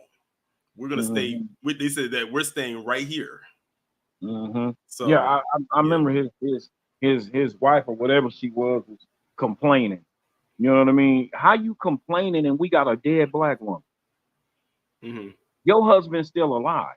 Yeah, he may go to prison or may not, depending on how this justice system or injustice system works. But we got a dead black woman, man. All the sisters I got, all the aunts I got, that could have been one of them. I mean, that's all I see when I see that happen. That could have been one of my sisters. You know what I'm saying? I mean, man, she called for help and she the one wind up dead. What was they even doing in her house to begin with? There was no reason for them to come into her house. They couldn't say, man, we done look, we ain't seen nobody. If somebody, you know what I'm saying, pops up or you hear something, we'll give you a call back. They in the house IDing this woman like it's a damn traffic stop. They did everything but tell her to put her hands up, turn around, let me check you. Let me check you for weapons. I mean, damn, is this the way they continue to treat us, evidently? And then we got coons that's gonna sit up here and defend that type of mess and say it's fine? Yep. Do they not understand that we as black people, we are fed up and tired? We done seen our grandparents go through it, great-grandparents, we done heard stories. We just supposed to just keep turning the other cheek and just put our head down and say yes or no, sir. We's gonna do whatever you say, sir. Them days is gone. It's gonna be one way or another. It's gonna come to a point to where it's gonna be some problems. It's gonna be some furniture moving. Black folks ain't gonna just sit up and let you just keep doing this to us. You know what I'm saying? And it just kills me. And then you see these comments from these people who just, man, anytime it's one of us, they condone it as it's fine. Go and kill another one. Go and take another one out. And then when it's one of ours that say that, man, it make you want to damn near jump through your computer screen or your phone and get to their neck. Because it's like, come on, man, come on. If you not with us, then step aside and let us progress and do what we need to do. Keep your mouth shut, go over there in the corner somewhere, be the hell quiet, and leave us the hell alone. Exactly. Man, brother, keep doing what you're doing. Be one. Be one. Shout out to Scoop for coming up. But before I bring up the next person, let me go ahead and go to I had some super chats that came in earlier that I didn't get to address. Scoop, speaking of, who just came up, shout out to you for the 2. He says they can all go to hell with highly flammable draws on. Right. Also, shout out to Mr. G with a 2. He says, is Biden Irish and Trump German? Yes, I believe Biden is of Irish descent and Trump is of German descent. And also shout out to Mr. G again for the 5. He says, I damn near fought my FBA homie who was passionately defending. I know what you were trying to say. He said, every skin folk ain't kinfolk. Think Justice Clarence Thomas. Oh, I call him King Coon for a reason, but I appreciate the contribution. Count it up, count it up, count it up, count it, count it up, count it up, count it up, count it. All right, next up, we got Kev C. What's going on? Hey, Mr. Torian, how you doing? You doing all right? Yeah. Yeah. Hey, good information. I'm glad you're covering this. A lot of times, stuff like this doesn't get covered in the mainstream media. This is why those folks who basically are immigrants of African and Caribbean descent can run up there and say stuff, and then look black, but basically be advocating on behalf of essentially the system. That's what they're doing. Democrats tell them to do something, say this, do this, and because they have a different background and they have a different lineage, and they're not eligible for reparations anyway, and they're benefiting because they're getting positions over FBA or native-born Black Americans, and they're doing that with impunity and malicious intent. So they're willing to sell out. I mean, it's a pretty simple and easy tactic, and I'll be honest with you. We should have caught it, decades ago. But Black people, we made the mistake of including everybody. And that's why people are getting so upset because, there's this, oh, well, we got to separate from y'all. And people are like, well, what do you mean separate? Well, look, this whole thing about there's people who ride with Black people and we get all of that. The problem is that those people are never in charge. The system, and when I say the system, I'm talking about, at any level, whether it's politics, economics, criminal justice, all of this stuff. They put people in those systems who are Black or Black-ish, who either are complete sellouts or they don't have the lineage, and those people are there to actually undermine and sabotage what Black empowerment and Black progress. So that way they can say, well, we got a Black person up here. What are you talking about? So you don't have to blame. You can't blame anybody else. Then it's very interesting because whenever I have this conversation with non-Black people, or you see people online talking about, they say, well, you had a Black president for 8 years. Yeah. See, they see him as Black. I'll tell you something else too. There are people who are starting to kind of, separate Barack Obama himself. Like, we already got fooled once. So now they're gonna try to fool us again with Kamala Harris and try to roll her out in this sloppy way, and then tell us that we ain't Black if we don't vote for her. She's not even Black, right? Exactly. It's a reason I call her Kamala the Chameleon. Yeah, they essentially attach themselves to, Black American history, culture, lineage, and all that other stuff for their benefit. And then as soon as you, and remember when Michael B. Jordan, accidentally, named I think it was an alcohol after some Caribbean celebration. They were like, no, don't touch our culture. Yeah, Nicki Minaj. You can go ahead and say it was Nicki Minaj that was leading the charge on that. And then what ended up happening? He respectfully backed away from it because he was like, look, I don't want to make this a bigger issue than what it is. And what ended up happening? Some white guy came along and did it. Yeah. Basically the same thing. And I didn't hear no outrage come from them. So instead of having a person, a Black person do their thing with that, and most likely still give respect to you, not in the hands of a white man. So I mean, so some white person actually went ahead and took control of it anyway. Mm-hmm. So there you go, and you don't they don't is. have any outrage. It seems like sometimes they're okay with that. It's a very peculiar mindset. But anyway, so you guys are mentioning Sonya Massey. So here's the thing.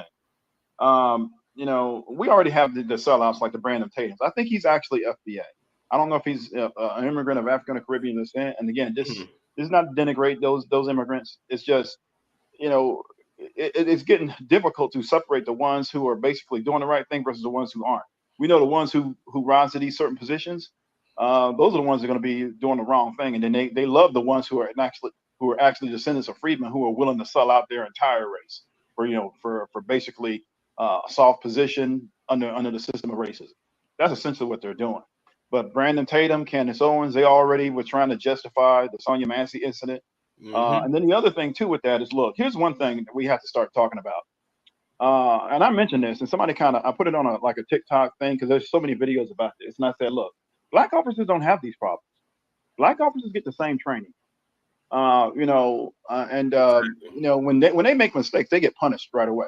That Tyree Nichols incident, all 5 of those Black officers were immediately dismissed, fired, charged. And guess what?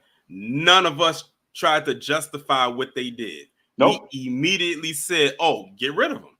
We was literally. I would listen when that first happened. I was on the horn immediately. I said, "Okay," because we all saw the video.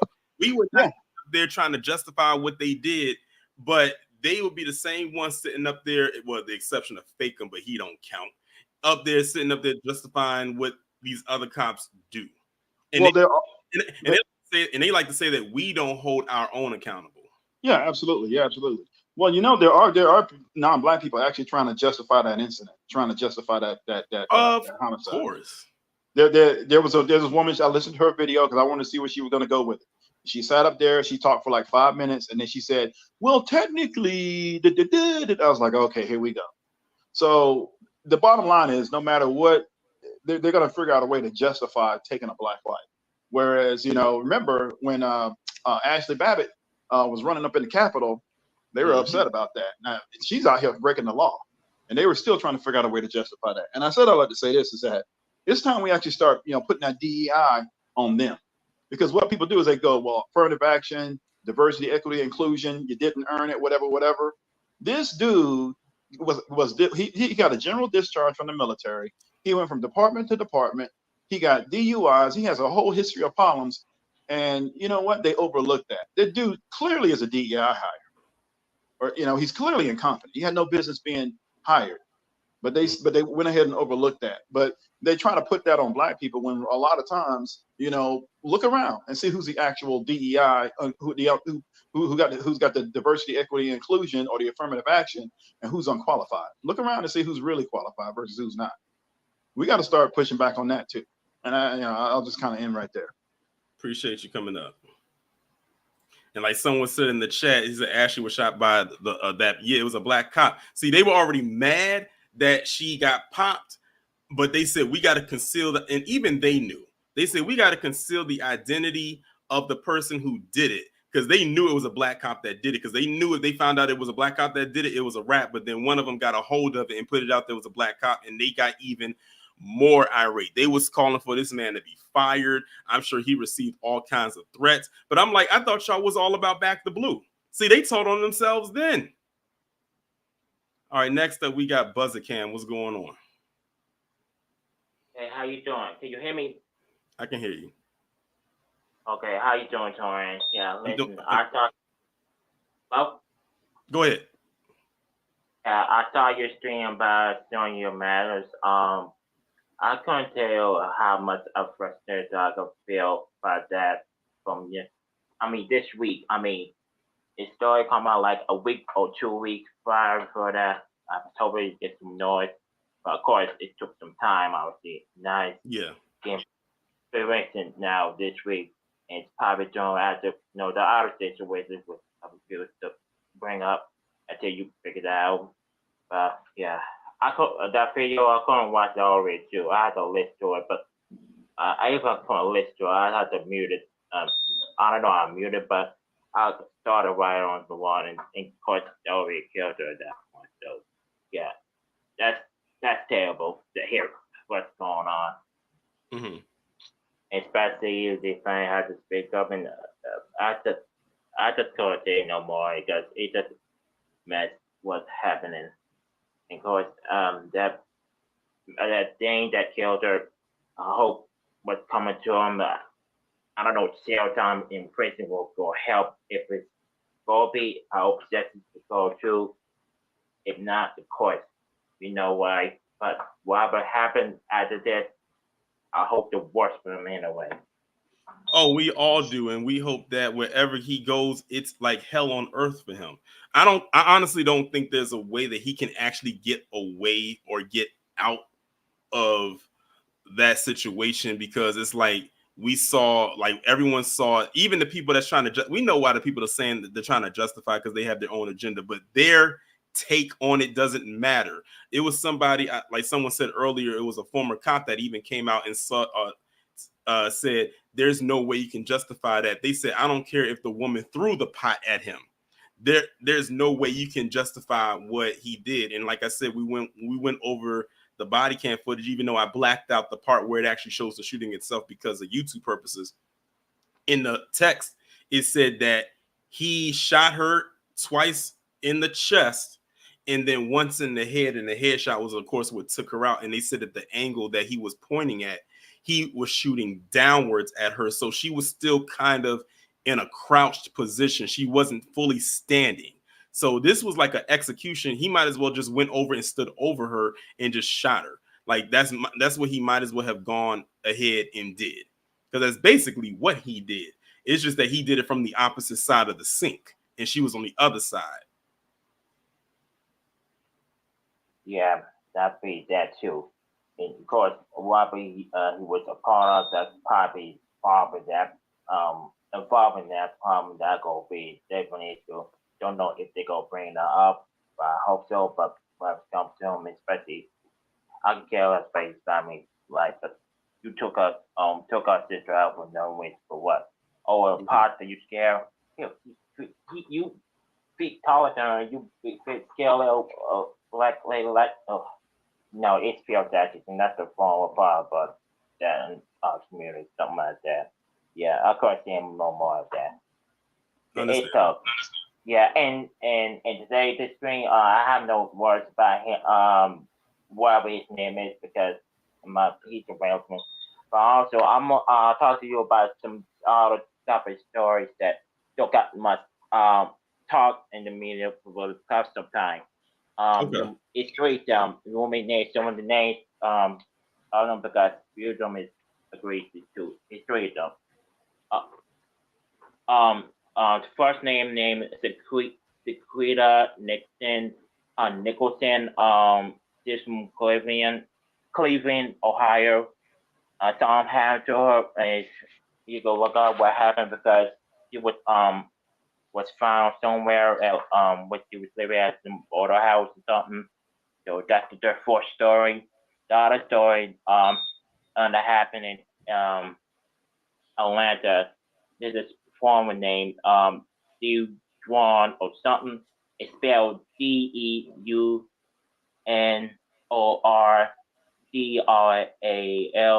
I pronounce his name.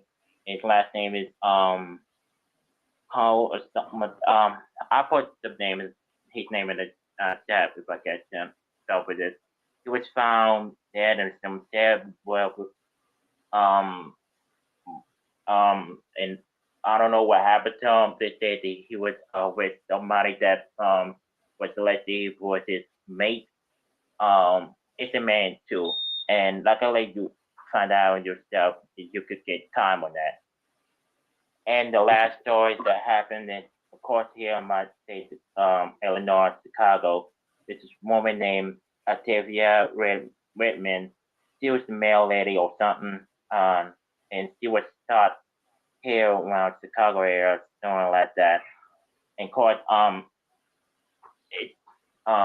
it's great what's going on here, but that's something that happens too often like that. But just a nice story to look up to. But that's all to say. But that's all to say. I'm put the names in here so you can pronounce them yourself. Okay, you look them up. Okay. All right. You have a good one. Okay, thanks.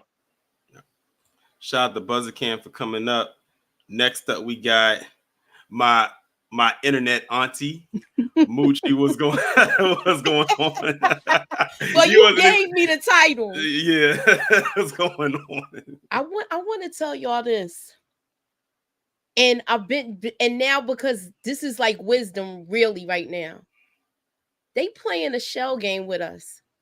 Every time it's election time, they do this where they get our emotions involved. Mm-hmm. Pay attention, everyone.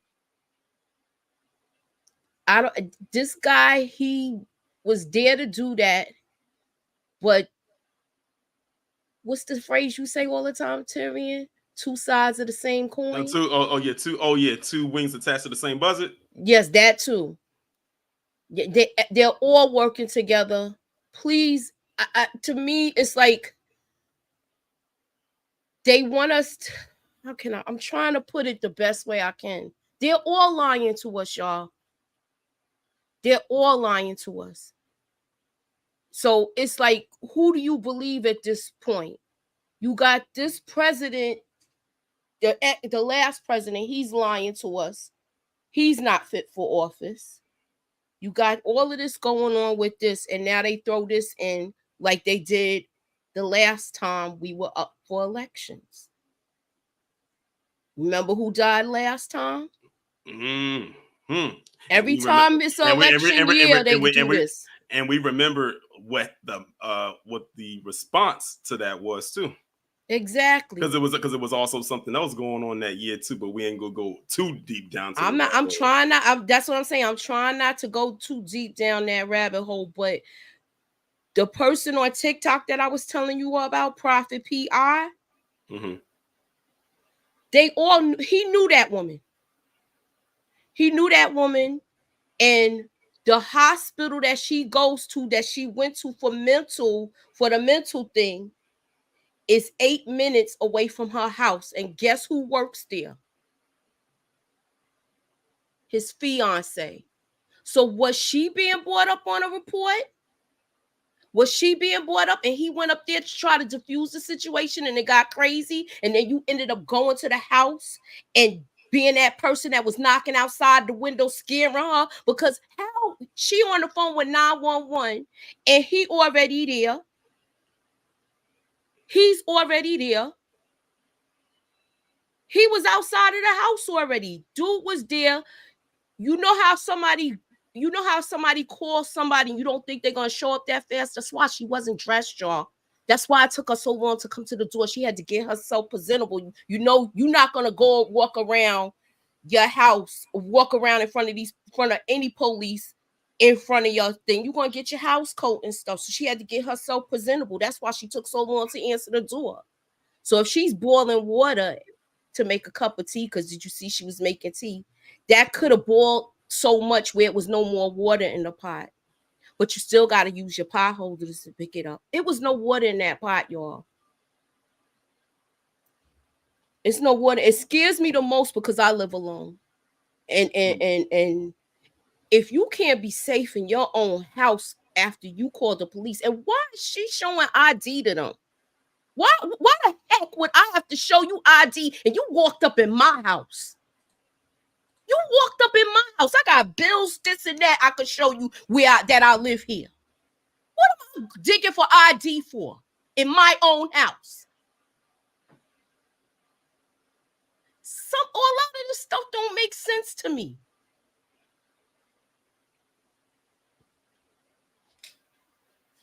What's your thoughts?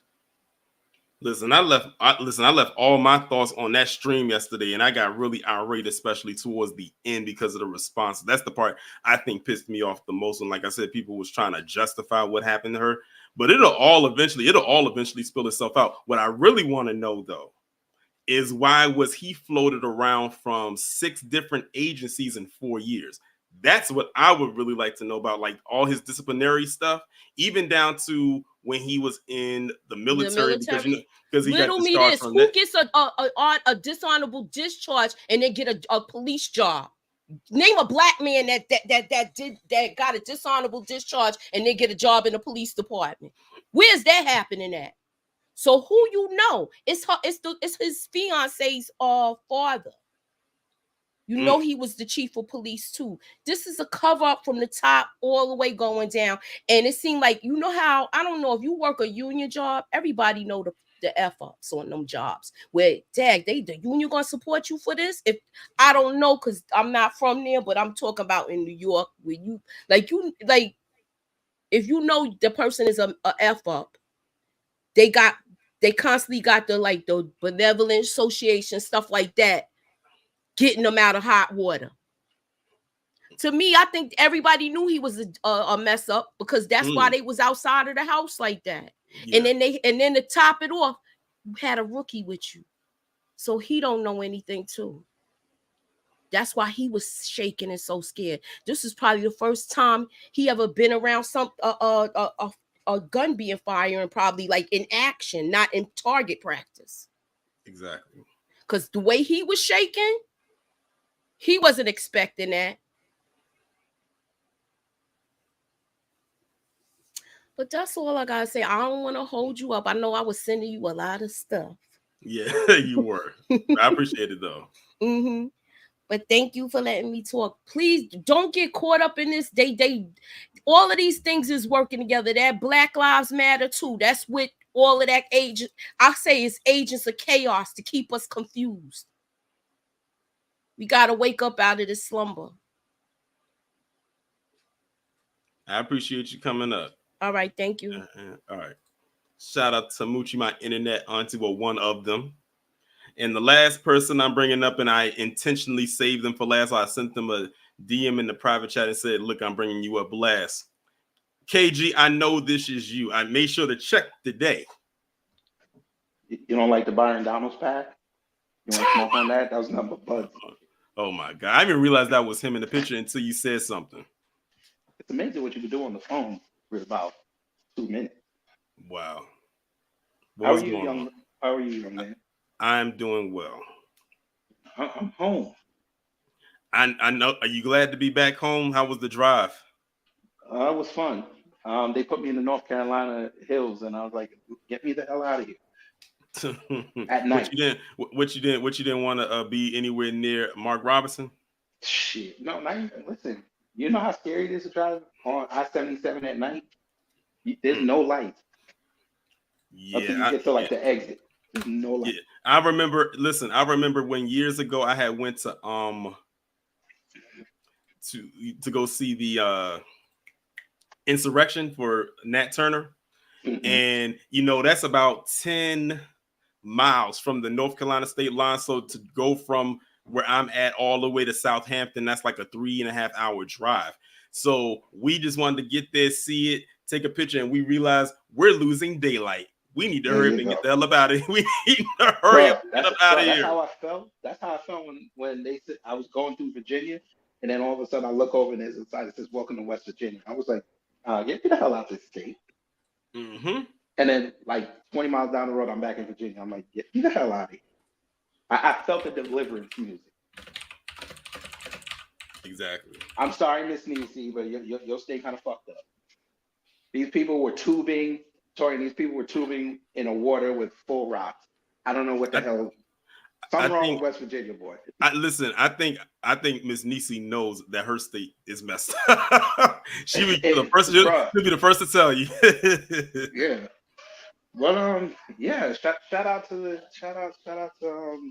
I guess I should call him my countryman. Shout out to this fool. I don't think he's gonna come back to the South anytime soon. I think he ain't going past Maryland no more.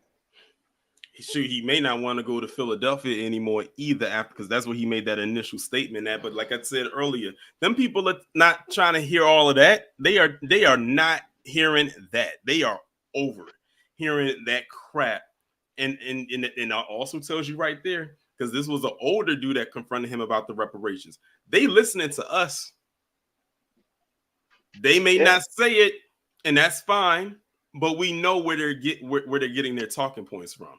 Like when they bring up reparations, because they know that we are the ones that's constantly putting it out there and it's constantly in the ether. They're getting it from us because they're not talking about that over there on CNN, MSNBC. They definitely ain't talking about it on Fox News. Well, they might, and I'm going to let y'all know how in a few minutes. I'm going to go live. Mac over here crashing out, and I like it. Oh yeah, I saw that. They gonna be crashing out for the next couple of months. Yeah, but this Byron Donalds. I saw his wife. Yeah. What, his current wife or his ex-wife? No, the ex. I saw the picture of the ex. Outside of the Killmonger haircut, she's not bad. Okay, so when I did type her name in, I was like, okay, I had to make sure because sometimes on Google they'll put up a picture of someone and it doesn't align with the name. Right. Oh no, we did our quick research on it. Yeah. Okay. Okay. So that was her. Okay. Yeah. So I'm assuming clearly I'm assuming that's more like a current image of her because clearly she didn't look like that. Yeah, I got that from some website that said how she's a ninth grade teacher. So I'm assuming that's her. You left that for the white one. Say less. I don't. For a student. A student. So he played. He like they said his current wife when he met her, she was a student at a school in Florida, at a college in Florida. You know how them Florida girls are. Never mind. Shout out to Florida. Never mind. I'm not gonna do y'all like that. Not yet. But yeah, this guy is they talk about he a good front runner for governor in 26. Florida, y'all on the clock. Oh, Florida, y'all got 2 years. Y'all on the clock. Him replacing DeSatan. Whoo. Okay. Yeah. I guess Florida is really gonna be the. I'm not gonna curse on your thing. Florida, you going straight to hell if you vote him.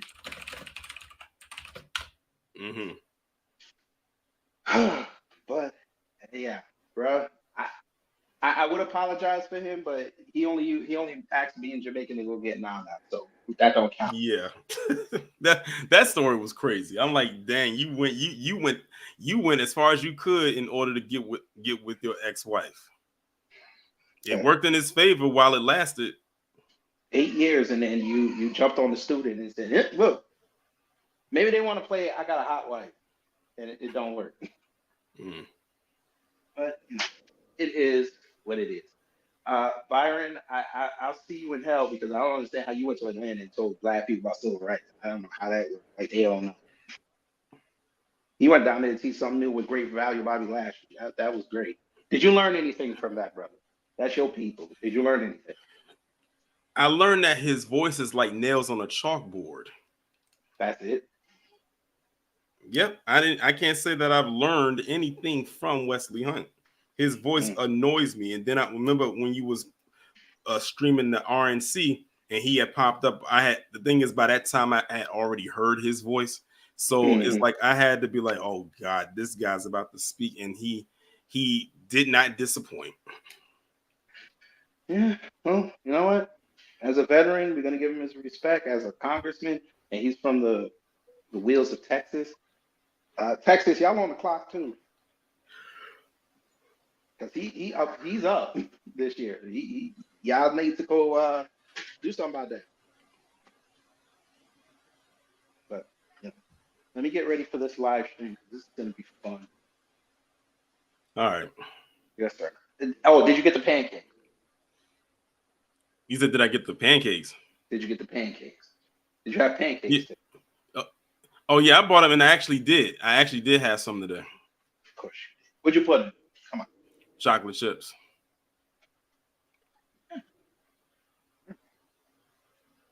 See it.